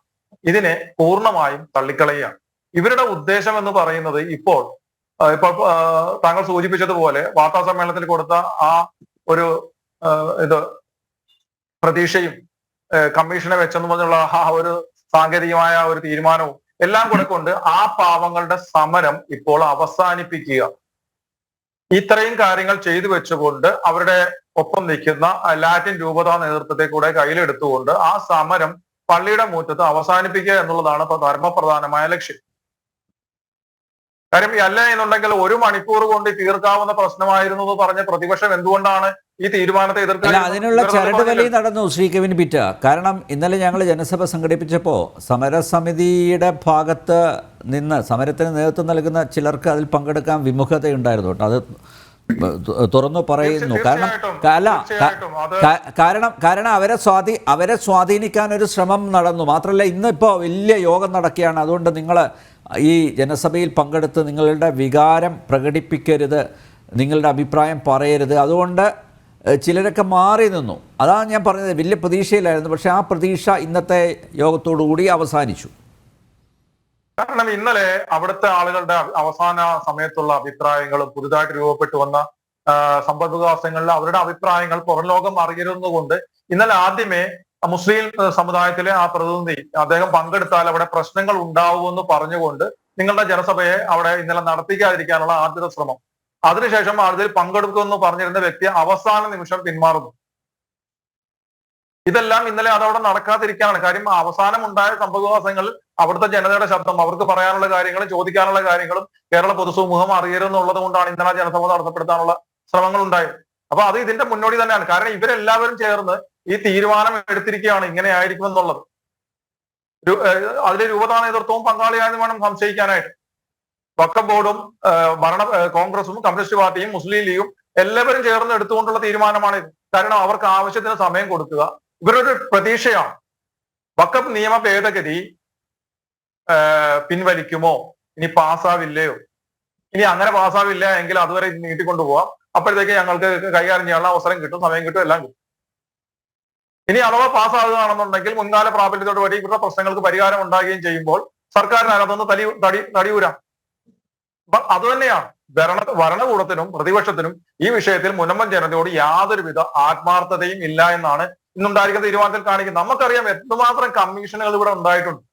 ഇപ്പൊ ക്രിസ്ത്യാനികൾക്ക് വേണ്ടി തന്നെ ജസ്റ്റിസ് JB കോശി കമ്മീഷൻ എന്ന് പറയുന്ന ഒരു കമ്മീഷൻ നിയമിച്ചില്ലേ? ആ കമ്മീഷന് ഇരിക്കാൻ ഒരു മേശയും കസേരയും ഒരു കമ്പ്യൂട്ടറും കൊടുത്തത് 11 മാസം കഴിഞ്ഞിട്ടാണ്. അത് കഴിഞ്ഞ് 1 വർഷം കഴിഞ്ഞിട്ടാണ് അതിന്റെ പ്രവർത്തനം തുടങ്ങി. ഇപ്പോഴും അതിന്റെ ആ റിപ്പോർട്ട് പുറത്തു വിടാനോ അതിൽ എന്തെങ്കിലും നടപടി എടുക്കാനോ തയ്യാറായിട്ടില്ല. കഴിഞ്ഞ ലോക്സഭയിൽ ജസ്റ്റിസ് ഹേമ കമ്മീഷൻ റിപ്പോർട്ടിൽ എന്ത് നടപടി ഉണ്ടായി? അത് ഇപ്പൊ നമ്മുടെ മുമ്പിലുള്ളതല്ലേ? ഇവിടുത്തെ കമ്മീഷനൊക്കെ എന്ത് വിലയാണെന്നുള്ളതെന്ന് ഒരു വിലയില്ല. അതിന് ഈ കാലങ്ങളോളം നീണ്ടുപോകും. പിന്നെ സമയം നീട്ടി ചോദിക്കും, അതിന്റെ കണ്ടെത്തലുകൾ വരും, അതിനെ പഠിക്കാൻ വേറൊരു കമ്മീഷനെ വെക്കും. അപ്പോൾ ഇപ്പൊ പരമപ്രധാനമായ ലക്ഷ്യം എന്ന് പറഞ്ഞാൽ ആ പാവങ്ങൾക്ക് ഒരു പ്രതീക്ഷ കൊടുത്തുകൊണ്ട് ആ സമരം പിൻവലിപ്പിക്കുക, അവരെ വീണ്ടും വീടുകളിലേക്ക് മടക്കി അയക്കുക, പിന്നെ പേരിന് കരം മേടിച്ച് ഇവിടെ ദാരിദ്ര്യത്തിൽ ഇരിക്കുന്ന സർക്കാരാണല്ലോ ഇവിടെ ഉള്ളത്. എങ്ങനെയെങ്കിലും പോരട്ടെ തൂമ്പാക്കയുടെ സൈസ് ആണല്ലോ നമ്മുടെ സർക്കാർ എന്ന് പറയുന്നത്. അപ്പൊ ആ പാവങ്ങളുടെ കരം മേടിച്ച് അതിനകത്തിടുക. എന്നാൽ അതേസമയം ഈ കമ്മീഷന്റെ കണ്ടെത്തലുകൾ വരുന്നത് വരെ അവരുടെ മറ്റവകാശങ്ങൾ പുനഃസ്ഥാപിക്കാൻ സർക്കാർ തയ്യാറാകുമോ? അതിനു വേണ്ടിയിട്ട് വഖഫ് ബോർഡിന് ആവശ്യപ്പെട്ടോ? ഇല്ലല്ലോ. ഇതിൽ ഈ തീരുമാനത്തിൽ എന്തെങ്കിലും ഒരു എതിർപ്പ് ഇവിടുത്തെ പ്രതിപക്ഷം രേഖപ്പെടുത്തിയോ? കോൺഗ്രസ് രേഖപ്പെടുത്തി? ഇല്ല. കുഞ്ഞാലിക്കുട്ടി വന്ന് പറയും നിങ്ങൾ ഇത് ഇറങ്ങേണ്ടി വരില്ല, ഇത് വഖഫ് ഭൂമി അല്ല എന്ന് പറയുമ്പോഴും കുഞ്ഞാലിക്കുട്ടിയുടെ പാർട്ടിയുടെ മറ്റാൾക്കാർ പറയുന്നത് വഖഫ് ഭൂമി തന്നെയാണെന്നാണ് പറയുന്നത്. ഇന്നലെ അവിടെ ജനസഭയിൽ സംസാരിച്ച ആളുടെ ഇരട്ടത്താപ്പ് നമ്മൾ ഇന്നലെ ശങ്കുറ്റിദാസ് ചൂണ്ടിക്കാണിച്ചതാണ്. നിങ്ങൾക്കൊപ്പമാണ് എന്ന് പറയുമ്പോഴത്തേക്ക് ആ വ്യക്തി തന്നെയാണ് ഇവരെ ഇറക്കാൻ വേണ്ടിയിട്ട് ഇതിനു വേണ്ടിയിട്ട് മുൻകൈ എടുത്തതെന്നും ഇന്ത്യൻ എക്സ്പ്രസിൽ വന്ന വാർത്തയെ ചൂണ്ടിക്കാണിച്ച് ശങ്കുറ്റിദാസ് ഇന്നലെ പറയുകയുണ്ടായി. സത്യമല്ലേ? അവിടുത്തെ മഹല്ല് കമ്മിറ്റികളുടെ കോർഡിനേഷൻ വഖഫ് ബോർഡിന്റെ നിലപാടിനാണ് പിന്തുണ പ്രഖ്യാപിച്ചിരിക്കുന്നത്, സമസ്ത പിന്തുണ പ്രഖ്യാപിച്ചിരിക്കുന്നത് അതിനാണ്. അപ്പോൾ ശരിക്കും പറഞ്ഞാൽ ആ പാവങ്ങളെ വഞ്ചിക്കുന്ന ഒരു നിലപാടാണ് ഇവിടുത്തെ ഭരണ പ്രതിപക്ഷങ്ങളും വഖഫ് ബോർഡും ചേർന്ന് ഇവരെല്ലാവരും ചേർന്ന് മുൻപെടുത്തൊരു തീരുമാനം പാലക്കാട് ഇലക്ഷൻ കൂടെ കഴിയാൻ വേണ്ടി കാത്തു നിൽക്കുകയായിരുന്നു. തീർച്ചയായും. അല്ലാതെ മറ്റൊന്നുമില്ല. ഇതിനെക്കുറിച്ച് പഠിക്കും, ഞങ്ങൾ ഒരു കമ്മീഷൻ വെക്കാൻ പോകണം, ഞങ്ങൾ അതിനെ കുറിച്ച് പഠിക്കട്ടെ എന്ന് പറയാൻ ഇത്രയും ദിവസം നീട്ടിക്കൊണ്ടുപോകേണ്ട ആവശ്യം. ഈ ഇലക്ഷന് മുമ്പ് എത്രയോ ആഴ്ചകൾക്ക് മുമ്പ് ചെയ്യാമായിരുന്നു. ഈ 10-35 ദിവസം ആ പാവങ്ങളെ അവിടെ കടലിൽ പോകാതെ തൊഴിലിന് പോകാതെ അവിടെ നിരാഹാരം ഇരുത്തേണ്ട വല്ല ആവശ്യം ഉണ്ടായിരുന്നു? ഇത് നേരത്തെ പറഞ്ഞാൽ പോരായിരുന്നു? അപ്പോൾ ഇനി ഒരു ശാശ്വത പരിഹാരം എന്ന് പറയുന്നത് ആ പാവങ്ങളുടെ മുന്നിലുള്ളത് ശാശ്വതമായ ഒരു പരിഹാരം, അവർക്ക് കിട്ടാൻ പോകുന്ന ഏക സഹായം എന്ന് പറയുന്നത് കേന്ദ്ര സർക്കാർ കൊണ്ടുവരാൻ പോകും ശീതകാല സമ്മേളനത്തിൽ കൊണ്ടുവരാൻ പോകുന്ന വഖഫ് നിയമ ഭേദഗതിയിലൂടെ മാത്രമേ ഉള്ളൂ. APCയുടെ മുന്നിൽ എത്തിയിട്ടുണ്ട്. കരടാണ് ആദ്യം അവതരിപ്പിച്ചത്. അവിടെ വരുന്ന അഭിപ്രായങ്ങളെ മാനിച്ചുകൊണ്ടുള്ള കുറച്ചുകൂടെ ശക്തമായ നിയമങ്ങളായിരിക്കും വരിക നമുക്ക് പ്രത്യാശിക്കാം. അതിലൂടെ മാത്രമല്ലാതെ മുനമ്പം ജനതയ്ക്ക് ഈ കോൺഗ്രസിന്റെയും കമ്മ്യൂണിസ്റ്റിന്റെയും അവരുടെ സഖ്യകക്ഷി അവരുടെ ഘടകകക്ഷികളുടെയും ഭാഗത്തു നിന്ന് ഒരുവിധ ആനുകൂല്യവും നിങ്ങൾ പ്രതീക്ഷിക്കേണ്ട. കാര്യം ഈ കേരളത്തിൽ പൊളിറ്റിക്കൽ ഇസ്ലാമിനെതിരായ ഒരു നിലപാട് ഉണ്ടാകാൻ പോകുന്നില്ല എന്നുള്ളത് പച്ചയായ യാഥാർത്ഥ്യമാണ്. അതുകൊണ്ട് മുനമ്പൻ ജനതയോട് എനിക്ക് പറയാനുള്ളത്, നിങ്ങൾക്കൊപ്പം ആര് നിൽക്കുന്നുവോ, നിങ്ങളുടെ ശബ്ദം ആര് ശ്രമിക്കാൻ കേൾക്കുന്നുവോ, നിങ്ങളുടെ പ്രശ്നത്തിൽ നിങ്ങൾക്ക് വേണ്ടിയിട്ട് ആര് ശബ്ദിക്കുന്നുവോ അവർക്കൊപ്പം നിലകൊള്ളാൻ നിങ്ങൾ തീരുമാനമെടുക്കണം. നിങ്ങൾ വഖഫ് നിയമ ഭേദഗതി ബില്ലിനെ നിങ്ങൾ പൂർണ്ണമായും പിന്തുണയ്ക്കണം. അല്ലാതെ നിങ്ങളുടെ കൂട്ടത്തിൽ നിന്ന് നിങ്ങളുടെ പിന്നിൽ നിന്ന് കുത്താൻ ശ്രമിക്കുന്നവർ ആരായാലും അവരെ തള്ളിക്കളയുവാൻ നിങ്ങൾ തയ്യാറാവും. ഓക്കെ തുറന്നു പറഞ്ഞിരിക്കുന്നു. യെസ് റോയ്, ഇനി ഈ വഖഫ് നിയമ ഭേദഗതി ബില്ലിൽ തന്നെയല്ലേ പ്രതീക്ഷ? ഇപ്പോൾ സംസ്ഥാന സർക്കാരിൽ പ്രതീക്ഷ അർപ്പിച്ചിരുന്നു, പക്ഷേ ഒന്നും നടന്നില്ല. ഇങ്ങനെ ഒരു കമ്മീഷനെ വെച്ചിരിക്കുന്നു, 3 മാസം കൊണ്ട് റിപ്പോർട്ട് കൊടുക്കണമെന്നാണ് പറഞ്ഞിരിക്കുന്നത്. പക്ഷേ കമ്മീഷനുകളുടെ അവസ്ഥ എന്താണെന്ന് നമുക്കറിയാം അല്ലേ? ഇപ്പോഴും കമ്മീഷനെ ഒരു റിട്ടയേർഡ് ജഡ്ജിയെ തീറ്റിപ്പോറ്റുന്നുണ്ട്. ED പിന്നെ അന്യായമായിട്ട് ഇടപെടുന്നു സംസ്ഥാന സർക്കാരിനെതിരെ എന്ന വിഷയത്തിൽ ഇപ്പോഴും justice Mohanan VK Mohanan commission ഇപ്പോഴും തുടരുകയാണ്. ഖജനാവിൽ നിന്നാണ് തീറ്റിപ്പോറ്റുന്നത് കമ്മീഷനുകളെ. അതിനപ്പുറത്തേക്ക് മുനമ്പം ജനതയുടെ വികാരം അത് പൂർണ്ണമായി ഉൾക്കൊള്ളാൻ ഒരു കമ്മീഷനും സാധിക്കില്ല എന്ന് വ്യക്തമായി മനസ്സിലാക്കുന്നു. നോക്കൂ, കഴിഞ്ഞ 41 ദിവസം നിങ്ങൾ ജോലിക്ക് പോകാതെയാണ് സമരം നടത്തുന്നത് അല്ലേ റോയ്? അപ്പോൾ ഇനി തുടർന്നുള്ള നീക്കങ്ങൾ എന്തായിരിക്കും? നാളെ 5 മണിക്ക് തീരുമാനമെടുക്കുന്നതാണ് ഇപ്പോൾ അറിയിച്ചിരിക്കുന്നത്. സമരസമിതി കമ്മീഷനുമായിട്ട് സഹകരിക്കണമോ വേണ്ടയോ എന്ന കാര്യത്തിൽ എന്താണ് നാട്ടുകാരുടെ പൊതുവിലുള്ള ഒരു വികാരം എന്താണ്?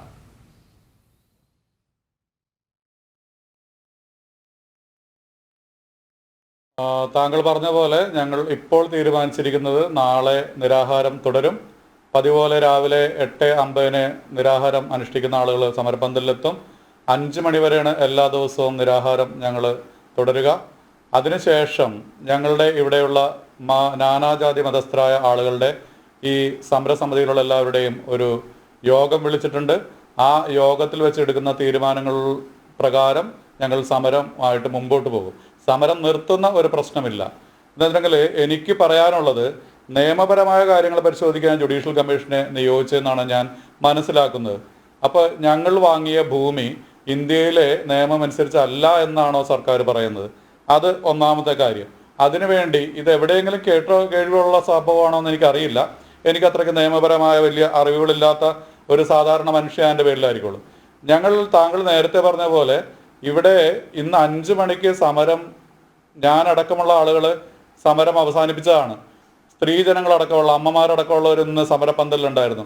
ഞങ്ങൾ അവരോട് പറഞ്ഞു, തീരുമാനപരം വൈകും, നിങ്ങൾ പോയിക്കൊള്ളൂ എന്ന് പറഞ്ഞപ്പോൾ അവരുടെ മറുപടിയാണ് ഞങ്ങൾ ഏറ്റവും കൂടുതൽ വേദനിപ്പിച്ചത്. സർക്കാർ തീരുമാനം നമുക്ക് അനുകൂലമാകും, അങ്ങനെ നമ്മൾക്കിവിടെ ഇരിക്കാമെന്നാണ് അവർ പറഞ്ഞത്. അത്രയ്ക്ക് പ്രതീക്ഷയോടുകൂടി ഇരുന്ന ഒരു ജനതയുടെ മേലാണ് ഞങ്ങൾ മുദ്രാവാക്യം വിളിച്ചിട്ടുണ്ടായിരുന്നത്. ഞങ്ങളുടെ നെഞ്ചത്ത് ആണി അടിച്ച് കയറ്റിയ. ഞാൻ ആ വാക്ക് കുറച്ചും കൂടി മൃദുലമായി പോയെന്ന് ഞാൻ വിചാരിക്കുന്നു. ഇതൊരു കമ്പിപ്പാര കയറ്റിയതിന് തുല്യമായി പോയി. അത്രയ്ക്ക് വിഷമമുണ്ട്. ഞങ്ങൾ സമരം ചെയ്യുന്ന 4-5 തലമുറയായി. നവംബർ 14 ശിശുദിനം ആഘോഷിച്ചപ്പോൾ, ഈ ഇന്ത്യ മഹാരാജ്യത്തിലെ എല്ലാ കുഞ്ഞുങ്ങളും ശിശുദിനം ആഘോഷിച്ചപ്പോൾ ഞങ്ങൾക്കൂടെ ഒരു ചെറിയ LKG UKG കുട്ടികൾ, ഡേ കെയർ പഠിക്കുന്ന കുട്ടികളുണ്ട്. 3 വയസ്സ് മുതൽ 6 വയസ്സ് വരെ ആ പള്ളിയുടെ സമീപ പ്രദേശത്തുള്ള സിസ്റ്റേഴ്സ് നടത്തുന്ന അവിടെ നിന്ന് പ്ലക്കാർഡും എത്തിയ ആ കുഞ്ഞുങ്ങൾ ശിശുദിനത്തിൽ ഈ സമരപന്തലിൽ അന്ന് ഞങ്ങൾക്ക് ഐക്യദാർഢ്യം പ്രഖ്യാപിക്കുന്നതിന് വേണ്ടി വന്നിരുന്നു. അവരുടെ വേദന നിങ്ങളൊന്ന് മനസ്സിലാക്കുക. കേരള സമൂഹം, ഇന്ത്യ മുഴുവനൊന്ന് മനസ്സിലാക്കുക. എൻ്റെ ചെറുപ്പത്തിലെ ഫാറൂഖ് എന്ന ഒരു പേര് കേട്ട് എൻ്റെ ഉറക്കം ഞെട്ടി ഞാൻ ഉണരുമായിരുന്നു. അന്ന് വരുന്ന പോലീസുമായിട്ട് വരുന്നത്, ഞങ്ങൾ വച്ച് പിടിപ്പിച്ച തെങ്ങുകൾ അത് കായ്ഫലം തരുമ്പോൾ അത് വെട്ടിയിട്ട് കൊണ്ടുപോകുന്ന കുറച്ച് ക്രൂരന്മാരായ ആളുകൾ. അന്ന് ഫാറൂഖ് ആണെങ്കിൽ ഇന്ന് വഖഫ് വരുന്നു. എനിക്കിന്ന് 52 വയസ്സായി. അന്ന് തുടങ്ങിയ ദുരിതം ഇപ്പോഴും അവസാനിക്കുന്നില്ല. അവസാനിച്ചു എന്ന് ഞങ്ങൾ വിചാരിച്ചിരുന്നതാണ്.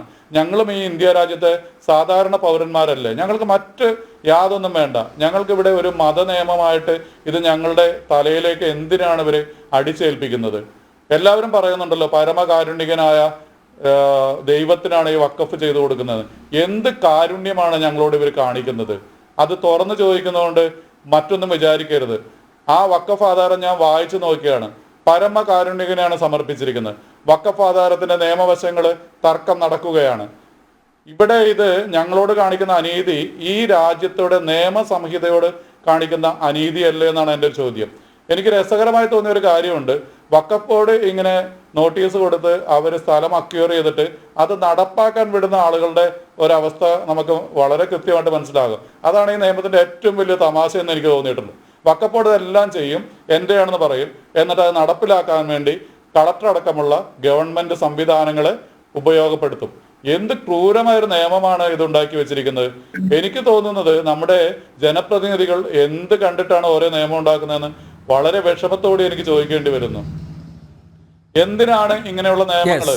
നമ്മള് മുൻപോട്ടല്ല നടക്കേണ്ടത്, അതോ നമ്മള് പുറകിലേക്ക് നടക്കണമോ? അതാണ് എൻ്റെ ചോദ്യം. ഓക്കെ, റെജി ലൂക്കോസ്, എത്രയെത്ര കമ്മീഷൻ റിപ്പോർട്ടുകൾ നിയമസഭയുടെ മേശപ്പുറത്ത് വെച്ചിട്ടുണ്ട്? ഏതൊക്കെ റിപ്പോർട്ടുകളിൽ തീരുമാനമെടുത്തിട്ടുണ്ടെന്ന് എനിക്കും റെജിക്ക് നന്നായിട്ട് അറിയാം, അല്ലേ? അപ്പോൾ നോക്കൂ, ഇവിടെ ഇതിനകം തന്നെ ഒരു ജുഡീഷ്യൽ കമ്മീഷനാണ് റിപ്പോർട്ട് കൊടുത്തത് ഇത് വഖഫ് ഭൂമിയാണെന്ന്. ഇനി അതെങ്ങനെ മാറ്റിമറിക്കാനാവും ജസ്റ്റിസ് രാമചന്ദ്രൻ നായർ കമ്മീഷന്? അദ്ദേഹത്തിൻ്റെ കണ്ടെത്തലുകളും അദ്ദേഹത്തിൻ്റെ നിഗമനങ്ങളും അതുപോലെ തന്നെ ആവാനല്ലേ സാധ്യത? പിന്നെ എന്തിനാണ് ഇങ്ങനെ ഒരു കബളിപ്പിക്കൽ? അല്ല, ഈ കബളിപ്പിക്കലിനെ കൂട്ടുനിന്നത് ഈ കബളിപ്പിക്കൽ നിയമം കൊണ്ടുവരാൻ പാസ്സാക്കാനായിട്ട് പിന്നെ സമ്മതം കൊടുത്തതായിട്ടുള്ള രാഷ്ട്രീയ പാർട്ടികളെ നിങ്ങളാരും വിമർശിക്കുന്നില്ലല്ലോ. അതല്ലേ ഈ രാജ്യത്തിന്റെ ഏറ്റവും വലിയ ഗതിയാണ്. എനിക്ക് പ്രധാനപ്പെട്ട ഒരു കാര്യം ചർച്ചയിൽ വെളിപ്പെടുത്താനുണ്ട്. അത് പിന്നുള്ള സംസാര സ്വാതന്ത്ര്യം നമ്പ്യാർ അനുവദിക്കുന്ന ഞാൻ പ്രതീക്ഷിക്കുന്നു. ബാക്കിയുള്ളവർക്കെല്ലാം അങ്ങ് നിർലോഭ സമയം കൊടുത്തു. ഈ ഛത്തീസ്ഗഡ് വഖഫ് ബോർഡ് ഒരു ഉത്തരവ് പുറപ്പെടുവിച്ചിട്ടുണ്ട് ഏതാനും ദിവസങ്ങൾക്ക് മുമ്പ്. അത് പലരും ഇതിനകത്ത് കേട്ടിട്ടുണ്ടെന്ന് പോലും എനിക്കറിയില്ല. പക്ഷെ കേരളത്തിലെ മിക്കവാറും എല്ലാ മാധ്യമങ്ങളും അത് മറച്ചു വെച്ചു. ഉത്തരേന്ത്യൻ മാധ്യമങ്ങളും പല ദേശീയ മാധ്യമങ്ങളും അത് റിപ്പോർട്ട് ചെയ്തു. അതെന്താണെന്നറിയോ? അതായത് വഖഫ് ബോർഡിന്റെ ചെയർമാൻ കൊടുത്തിരിക്കുന്ന ഉത്തരവാണ് മുസ്ലിം ദേവാലയങ്ങളിലെ പുരോഹിതർ ഇനി എല്ലാ വെള്ളിയാഴ്ചകളിലും അല്ലെങ്കിൽ അവരുടെ ആചാരം നടത്തുന്ന സമയത്ത് നടത്തുന്ന പ്രസംഗം മുൻകൂട്ടി ഈ വഖഫ് ബോർഡിനെ അറിയിക്കണം. ആ വഖഫ് ബോർഡിന്റെ അനുമതികളോടുകൂടി ഇനി പ്രസംഗിക്കാൻ പറ്റത്തുള്ളൂ. വഖഫ് ബോർഡ് തരുന്ന ഭേദഗതിയെല്ലാം അനുംഗീകരിച്ചുകൊണ്ട് ഇനി പ്രസംഗിക്കണം എന്നുള്ളൊരു ഉത്തരവ് ഛത്തീസ്ഗഡിലെ പിന്നെ വഖഫ് ബോർഡിന്റെ ചെയർമാൻ ഉത്തരവിട്ടിരിക്കുന്നു. ഈ ചെയർമാൻ ആരാണ്? അത് ന്യൂനപക്ഷ മോർച്ചയുടെ പിന്നെ അവിടുത്തെ അധ്യക്ഷനായിരുന്നു. കൂടാതെ തന്നെ ഏതൊരു ഹിന്ദുത്വ തീവ്രവാദിയേക്കാളും വലിയ ഹിന്ദുത്വ തീവ്രവാദം ഉയർത്തിപ്പിടിക്കുന്ന ആളാണെന്നുള്ളത് അദ്ദേഹത്തിന്റെ ഗൂഗിളിൽ പോയി അറിയാൻ പറ്റും. അദ്ദേഹം കൊടുത്തിരിക്കുന്ന ഉത്തരവാണ്. അതിന് തീർച്ചയായിട്ടും ഈ വഖഫ് ബോർഡിന്റെ പിന്നെ BJP ഭരിക്കുന്ന സംസ്ഥാനങ്ങളിലെല്ലാം അതായത് ഇന്ത്യ ഭരണഘടന വിഭാവനം ചെയ്യുന്ന ഏത് മതത്തിന്റെയും ആശയങ്ങൾ പ്രചരിപ്പിക്കാനും സ്വാതന്ത്ര്യമുള്ള വിയോജിക്കാനും അവിശ്വസിക്കാനും സ്വാതന്ത്ര്യമുള്ള ഇന്ത്യ ഭരണഘടനയുള്ള നഗ്നമായ ജനാധിപത്യ രാജ്യത്തെ ലംഘനമാണ് ഇപ്പൊ അതിലൂടെ കാണിച്ചിരിക്കുന്നത്.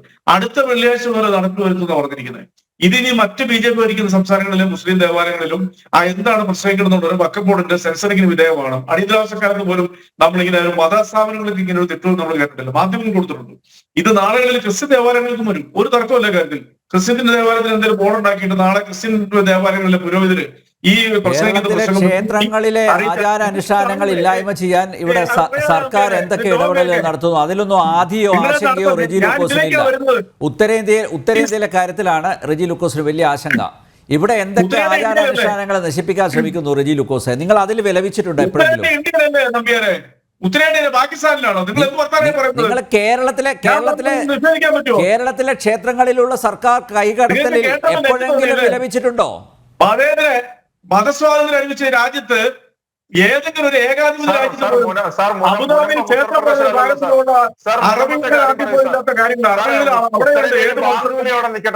മുനമ്പത്തെ വിഷയം പറയൂ. അതെ, താങ്കളാണ് നിർവഹിക്കുന്നത്. എന്താ പറയുന്നത്? ഞാനല്ലേ എന്റെ കാര്യം നിർവഹിക്കുന്നത്.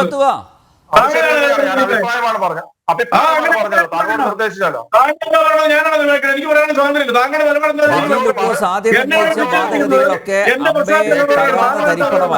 നിങ്ങൾ ഇനിയിപ്പോ മുനമ്പത്തെ പറയാനൊന്നുമില്ല.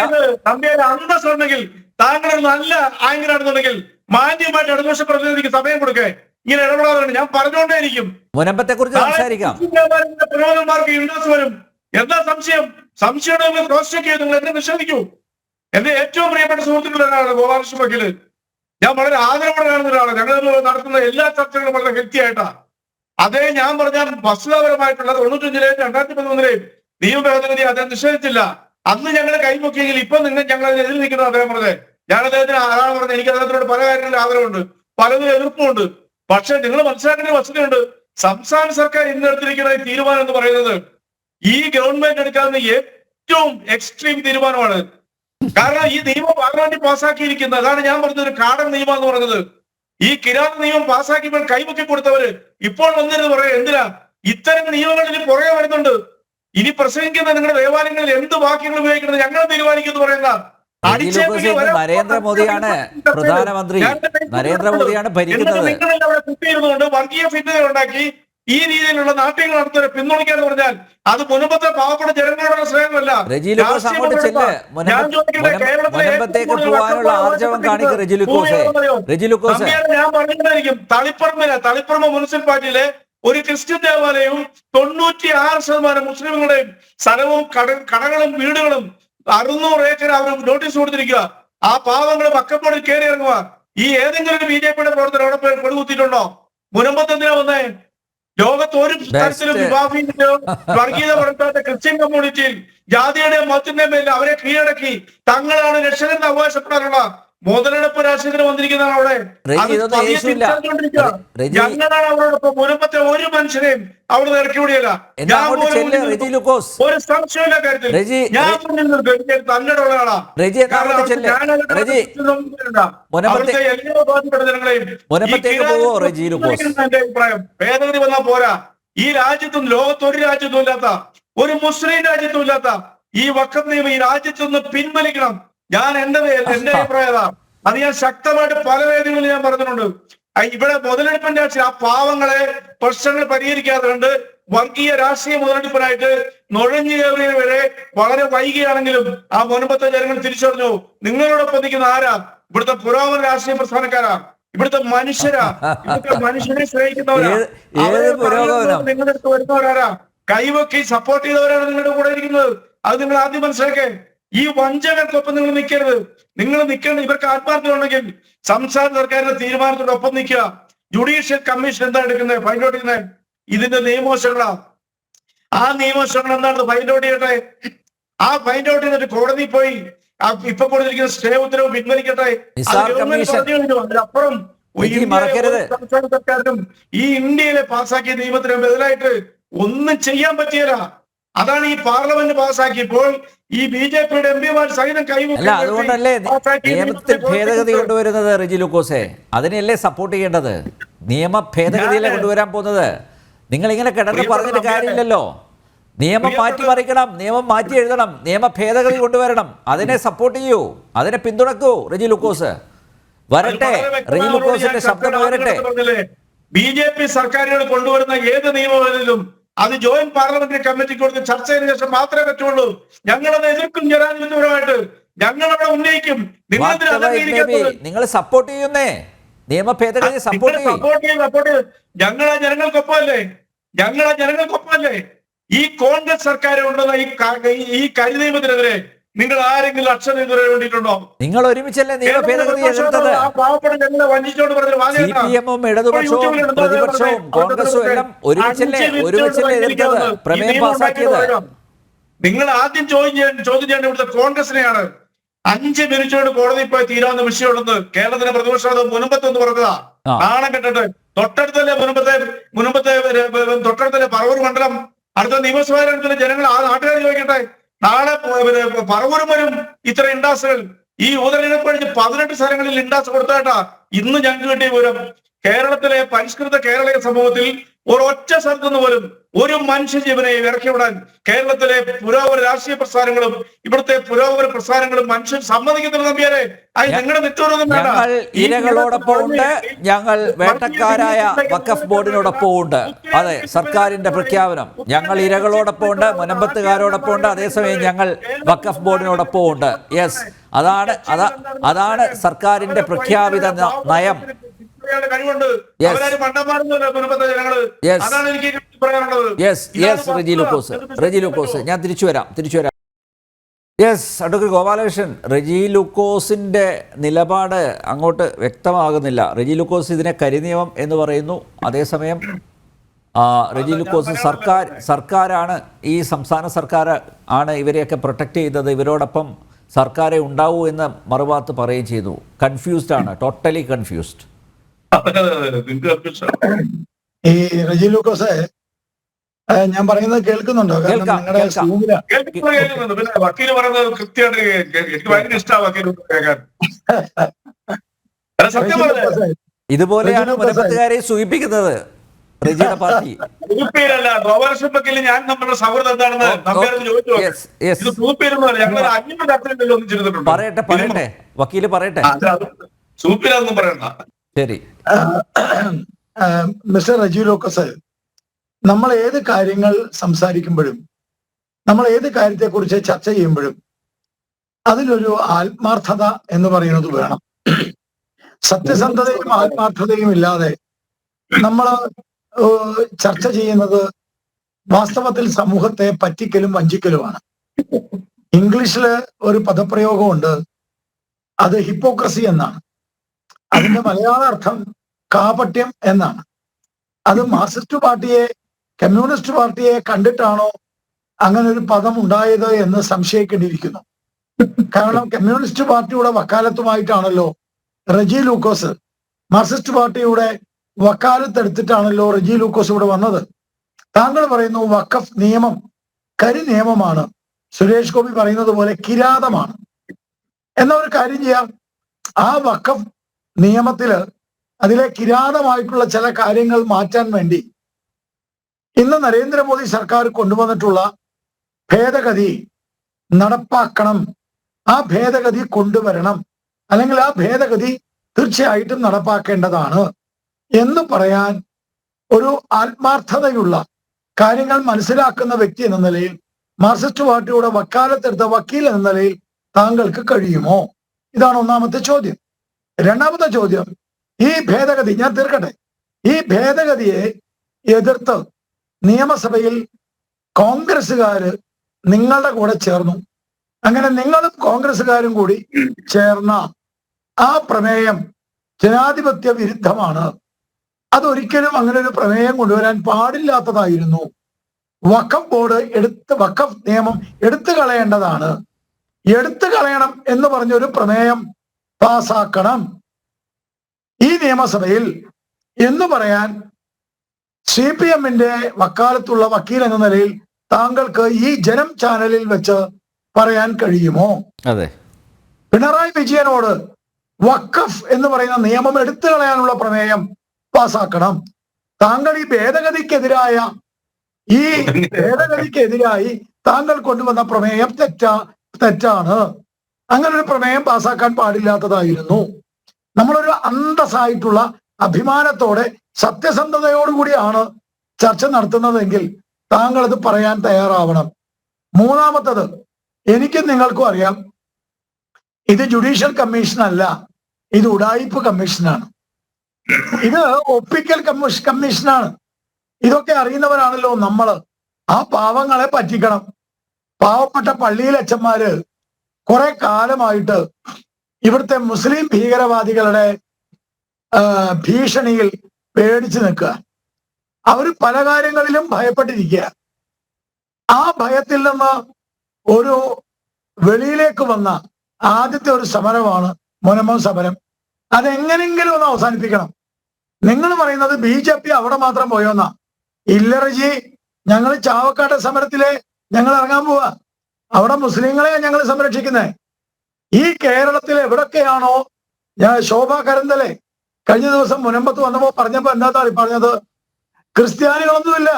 കൃഷിക്കാർക്ക് വേണ്ടി ശോഭാ കരന്തലെ കർണാടകയിൽ അതിശക്തമായ സമരം നയിച്ചിട്ടാണ് അവരിവിടെ വന്നത്.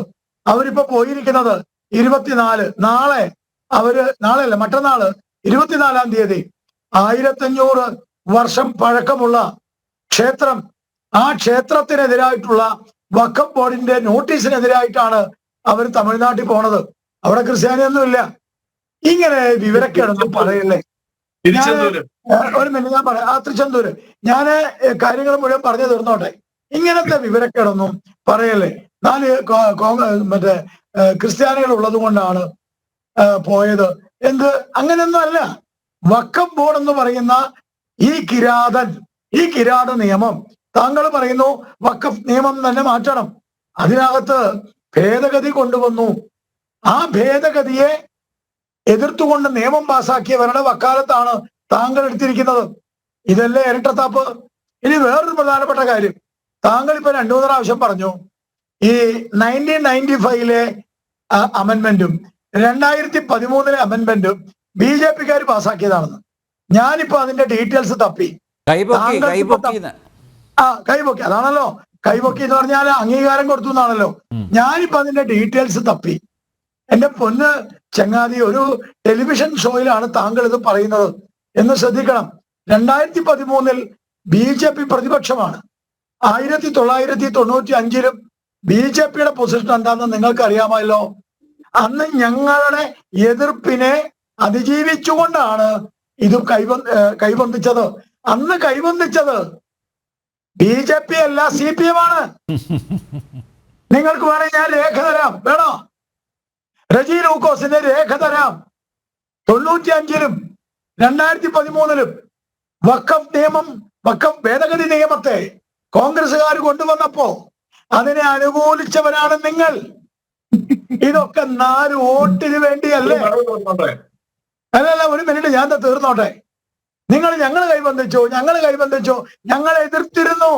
നിങ്ങൾ ഗൂഗിൾ സെർച്ച് ചെയ്യേ. ഞാനിപ്പോ എന്റെ അടൽ ബിഹാരി വാജ്പേയിയുടെ സ്പീച്ചുണ്ട്, പാർലമെന്റ് സ്പീച്ച്. ആ പുസ്തകത്തിലെ പേജ് അടക്കം ഞാൻ തരാം.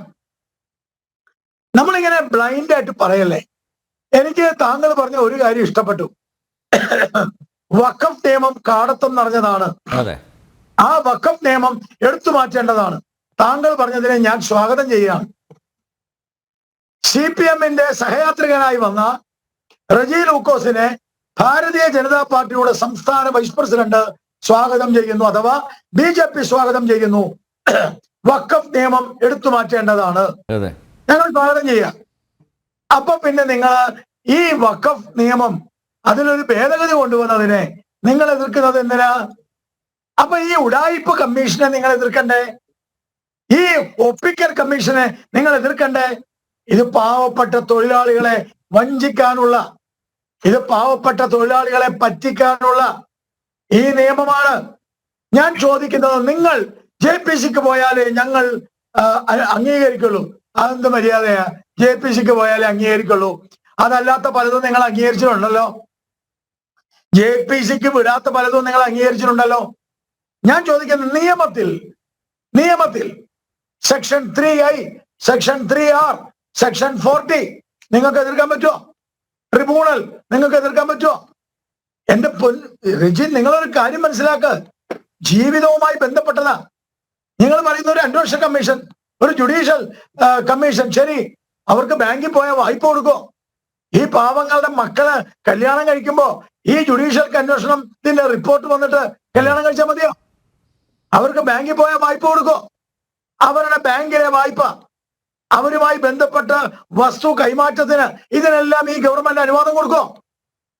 ഞങ്ങൾ ആ മുനമ്പത്ത് താമസിക്കുന്നവരുടെ മുഴുവൻ ചെലവും ഞങ്ങൾ നോക്കാം, അവരുടെ വീട് മുഴുവൻ ഞങ്ങൾ നോക്കാം, അവരുടെ വിവാഹം മുഴുവൻ ഞങ്ങൾ നോക്കാം, അവരുമായി ബന്ധപ്പെട്ട എല്ലാ ഡിസ്പ്യൂട്ടും ഞങ്ങൾ നോക്കാം.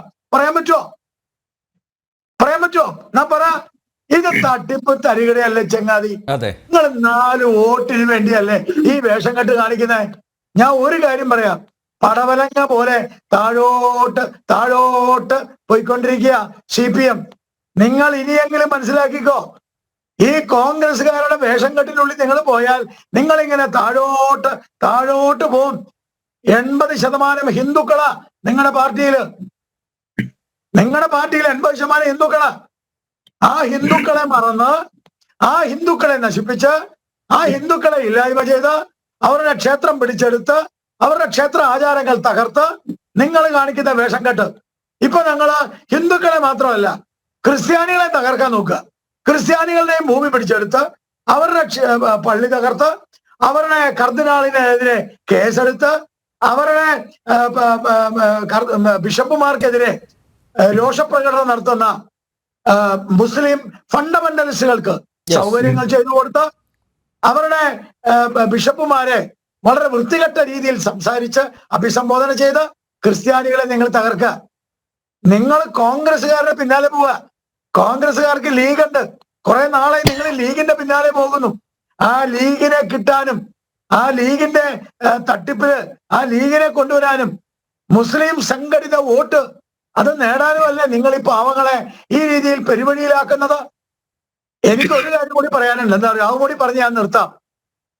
ഈ പള്ളിയിലച്ഛൻ സർവ പരിത്യാഗിയായി വീട്ടിൽ നിന്ന് വന്ന് ആ മനുഷ്യൻ അവരുടെ ബോധനം ചെയ്യുന്നു. പാവപ്പെട്ട ക്ഷേത്രങ്ങളിലെ നമ്പൂതിരിമാര് അവരെ ഉപജീവനത്തിന് വേണ്ടി ക്ഷേത്രത്തിൽ പോകുന്നു. ഞാൻ ചോദിക്കുക, അവർക്കൊന്നുമില്ലാത്ത ആനുകൂല്യം എന്റെയും നിങ്ങളുടെയും നികുതി പണം ഉപയോഗിച്ചുകൊണ്ട് മുസ്ലിം സമൂഹത്തിലെ മുല്ലാഖമാർക്ക് നിങ്ങൾ ഒരു ഒഴുപ്പുമില്ലാതെ കൊടുക്കുന്നില്ലേ? എന്ന് പറയാൻ പറ്റുമോ? അവരുടെ വിധവകൾക്ക് നിങ്ങൾ കൊടുക്കുന്നില്ലേ? എന്റെയും നിങ്ങളുടെയും നികുതി പണം എടുത്തിട്ട് നിഷേധിക്കാൻ പറ്റുമോ? അപ്പൊ നിങ്ങൾക്ക് മൊത്തം സ്വത്ത് വേണം, നിങ്ങൾക്ക് മൊത്തം പണം വേണം, നിങ്ങൾ അവരെ മാത്രം സംരക്ഷിക്കുന്നു. ഇപ്പൊ നിങ്ങൾ പറഞ്ഞു ഛത്തീസ്ഗഡിലെ ഒരു നിയമം, ഒരു നിയമം കർണാടകയിൽ വന്നിട്ടുണ്ട്. കർണാടക ഗവൺമെന്റിനെ നിങ്ങൾ അനുകൂലിക്കുന്നവരല്ലേ? ഇന്ത്യ സഖ്യത്തിന്റെ ഭാഗമല്ലേ? അവിടെ വിവാഹ സർട്ടിഫിക്കറ്റ് വഖഫ് ബോർഡിന് കൊടുക്കാൻ അനുമതി വന്നിരിക്കുന്നു. നിങ്ങൾ എന്തു പറയുന്നു നിങ്ങള്?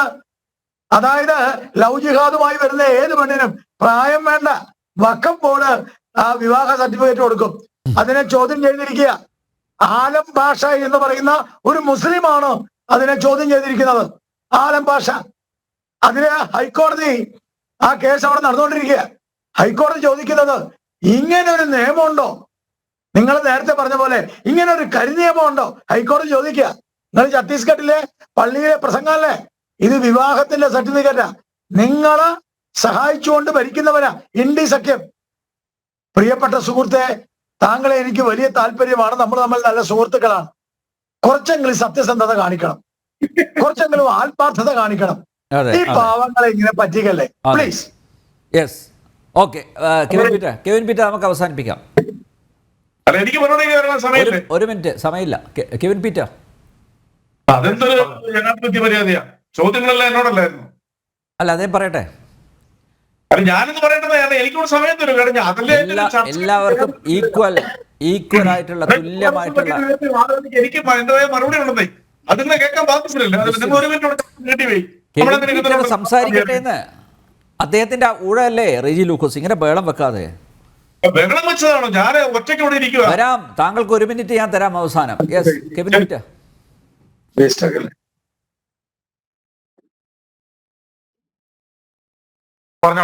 പറഞ്ഞോളൂ പെട്ടെന്ന്. റെജി ലൂക്കോസ് സാറിനോടാണ് എനിക്ക് ചോദിക്കാനുള്ളത്. സാർ പറയുന്നു കൈപൊക്കിയതാണ് 95-ലും 2013-ലും ഒക്കെ കൈപൊക്കിയതാണ്. അന്ന് സാറിന്റെ പാർട്ടി എങ്ങനെയൊക്കെയാണ് ഭരിക്കുന്ന കോൺഗ്രസ് ഭരണകൂടത്തിന് പിന്തുണ കൊടുത്തിരുന്നതെന്നും പുറമെ നിന്ന് പിന്തുണച്ചിരുന്നതെന്നും എല്ലാവർക്കും അറിയാവുന്നതാണ്. എങ്കിലും പോട്ടെ, കൈപൊക്കിയെന്നാണ് പറയുന്നത്. അങ്ങനെ പൊക്കിയ ഒരു തെറ്റായ ഒരു നിയമം ഉണ്ടാക്കിയെങ്കിൽ ഇന്ന് അതിനെ തിരുത്തുവാൻ കേന്ദ്ര സർക്കാർ തയ്യാറാകുമ്പോൾ നിങ്ങൾ അതിനെ അന്ന് 95-ലെയും 2013-ലെയും ആ തെറ്റിനെ തിരുത്താൻ നിങ്ങൾക്ക് കൂടെ ഒരു അവസരം ലഭിക്കുകയല്ലേ? അപ്പോൾ നിങ്ങൾ ആ നിയമ ഭേദഗതിയെ പിന്തുണയ്ക്കുകയല്ലേ വേണ്ടത്? അതെ. അതിനു പകരം നിങ്ങൾ എന്താണ് കാണിക്കുന്നത്? എന്നിട്ട് നിങ്ങൾ പറയുന്നു ആ നിയമം കാടത്തമാണ്, അത് പൂർണ്ണമായും റദ്ദാക്കണമെന്ന്.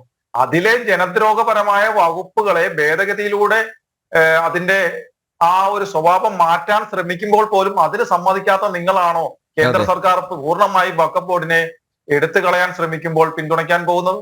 ഇത് ഇരട്ടത്താപ്പല്ലേ സാർ? സാറിനെ പോലെയുള്ളവർ ചർച്ചയിൽ നിന്ന് വഴിതിരിക്കാതെ മുനമ്പം വിഷയത്തിൽ എന്താണ് നിങ്ങളുടെ അടുത്ത നിലപാട്? എന്തുകൊണ്ട് എങ്ങനെയായിരിക്കും കമ്മീഷന്റെ ഇത് കണ്ടെത്താൻ പോകുന്നത്? ആ കണ്ടെത്തലെ കുറിച്ച് നിങ്ങൾ എന്താണ്, അത് കഴിഞ്ഞ് എന്താണ് ചെയ്യാൻ പോകുന്നതെന്നൂടെ പറയൂ. അതുകൂടെ ഞങ്ങൾക്ക് കേൾക്കാൻ ആഗ്രഹമുണ്ട്. യെസ് റെജി, പെട്ടെന്ന് റെജി, സമയം. ഒന്നാമത് ആ സ്നേഹിതം പറഞ്ഞത് ചരിത്രം പഠിക്കാതെ നുണയാ പറഞ്ഞത്. 1995-ലും 2013-ലും ഞങ്ങൾ UPA സർക്കാരിനെ, കോൺഗ്രസ് സർക്കാരിനെ പിന്തുണച്ചിരുന്നില്ല. ആ സർക്കാരുകളെ ഞങ്ങൾ പിന്തുണച്ചിരുന്നില്ല. അതൊരു വേറൊരു വസ്തുത. ഇനി ഞാൻ ബഹുമാനപ്പെട്ട വക്കീലിന് ഞാൻ പറഞ്ഞോട് പറയാം. അദ്ദേഹം പറഞ്ഞത് ആത്മാർത്ഥത ഉണ്ടോ എന്ന് ചോദിച്ചു. ഞാൻ ചോദിക്കട്ടെ, 2015-ൽ 95-ൽ ഇവര് പറയണത് വാജ്പേയി എതിർത്തെന്ന് പറഞ്ഞു. ഓക്കെ, ഞാൻ വാദഗതിക്ക് വേണ്ടി അങ്ങ് അംഗീകരിച്ചേക്കാം. അങ്ങനെയാണ് ഇതേ വാജ്പേയി സർക്കാരിനെ എനിക്ക് സമയം ദയവായിട്ട് തന്നെ ഞാൻ പറഞ്ഞ കേൾക്കുക. അതല്ലേ അങ്ങ് നമ്മളൊന്നും ഒരു വഴക്കുണ്ടാക്കാറില്ലല്ലോ. എന്തുകൊണ്ട് ആ നിയമം പിൻവലിച്ചില്ല? വാജ്പേയി 5 വർഷം വരെ ഭരിച്ചപ്പോൾ 2014 മുതൽ 2024 വരെ 10 വർഷം നരേന്ദ്രമോദി മൃഗീയ ഭൂരിപക്ഷത്തിൽ ഭരിച്ചിട്ട് എന്തുകൊണ്ട് പിൻവലിച്ചില്ല? ഇപ്പോൾ ജനങ്ങളെ എഴുത്തള്ളിയപ്പോൾ ഒറ്റയ്ക്ക് ഭൂരിപക്ഷം ഇല്ലാവുന്നപ്പോൾ വർഗീയ കൺസോളേഷൻ ഉണ്ടാക്കാൻ വേണ്ടി നിങ്ങൾ കൊണ്ടുവന്ന ഈ ഭേദഗതി ഞങ്ങൾക്ക് ചർച്ചയിലൂടെ മാത്രമേ അനുവദിക്കാൻ പറ്റുള്ളൂ. ഓരോ സമയത്തല്ല ഓരോ നിയമം കൊണ്ടുവരിക. നിയമം കൊണ്ടുവരിക ഭാഷ ശരിയല്ല. നിങ്ങൾ സമയം നോക്കണ്ട, നിങ്ങൾ കാര്യം നോക്കിയാൽ മതി. നിങ്ങൾ സമയം നോക്കണ്ട, കാര്യം നോക്കിയാൽ മതി. വർഗീയ മുതലെടുപ്പുമായിട്ട് കേരളത്തിൽ വന്നാൽ വക്കീലിന് അറിയാമല്ലോ നടക്കുകയെന്നുള്ളവരും ജനങ്ങൾക്ക് കൃത്യമായി മനസ്സിലായിട്ടുണ്ട്. ജനങ്ങൾക്ക് എല്ലാ കാര്യവും മനസ്സിലായി. നിങ്ങൾ കാണിക്കുന്ന വേഷം കെട്ട് എന്താന്നുള്ളത് ജനങ്ങൾക്ക് മനസ്സിലായിട്ടുണ്ട്. ജനങ്ങൾക്ക് മനസ്സിലായിട്ടുണ്ട്. നിങ്ങൾ കാണിക്കുന്ന വേഷം കെട്ട് ജനങ്ങൾക്ക് മനസ്സിലായിട്ടുണ്ട്. പക്ഷേ രാഷ്ട്രീയത്തിനുപരിയായിട്ട് ഇന്നലകളിൽ ഈ ജനങ്ങളെ വഞ്ചിച്ച അവരോടുള്ള ചോദ്യങ്ങൾക്ക് നിങ്ങൾക്ക് മറുപടിയില്ല. ഇന്നലകൾ വിടൂ റജി ലൂക്കോസ്, നമുക്ക് ഇന്നിനെ കുറിച്ച് പറയാം, ഇന്നിനെ കുറിച്ച് ചർച്ച ചെയ്യാം. എന്തായാലും വഖഫ് നിയമ ഭേദഗതി ബില്ല് അത് പാർലമെന്റ് വരുന്നുണ്ട്, അത് ചർച്ച ചെയ്യും. അതിന് ഐക്യദാർഢ്യം പ്രഖ്യാപിക്കണം. അതിനുള്ള ആർജവം കേരളത്തിലെ ഇടത് വലത് പക്ഷങ്ങൾക്കുണ്ടോ എന്ന് ആണ് മുനമ്പത്തെ ജനങ്ങൾ ഉറ്റുനോക്കുന്നത്. എന്തായാലും മുനമ്പം ജനതയുടെ കണ്ണീരൊപ്പാൻ ഇന്ന് പ്രഖ്യാപിച്ച ജുഡീഷ്യൽ കമ്മീഷന് സാധിക്കില്ല. സമര പരിപാടികൾ മുന്നോട്ട് കൊണ്ടുപോകാൻ തന്നെയാണ് മുനമ്പം ജനതയുടെ തീരുമാനം. മുനമ്പം ജനതയോട് ഒപ്പം ഞങ്ങളുണ്ട് എന്ന് ഒരിക്കൽ കൂടി വ്യക്തമാക്കട്ടെ. ജനം ഡിബേറ്റ് ഇവിടെ പൂർണ്ണമാകുന്ന ചർച്ചയിൽ പങ്കെടുത്ത എല്ലാ അതിഥികൾക്കും നന്ദിയൊപ്പം പ്രേക്ഷകർക്കും.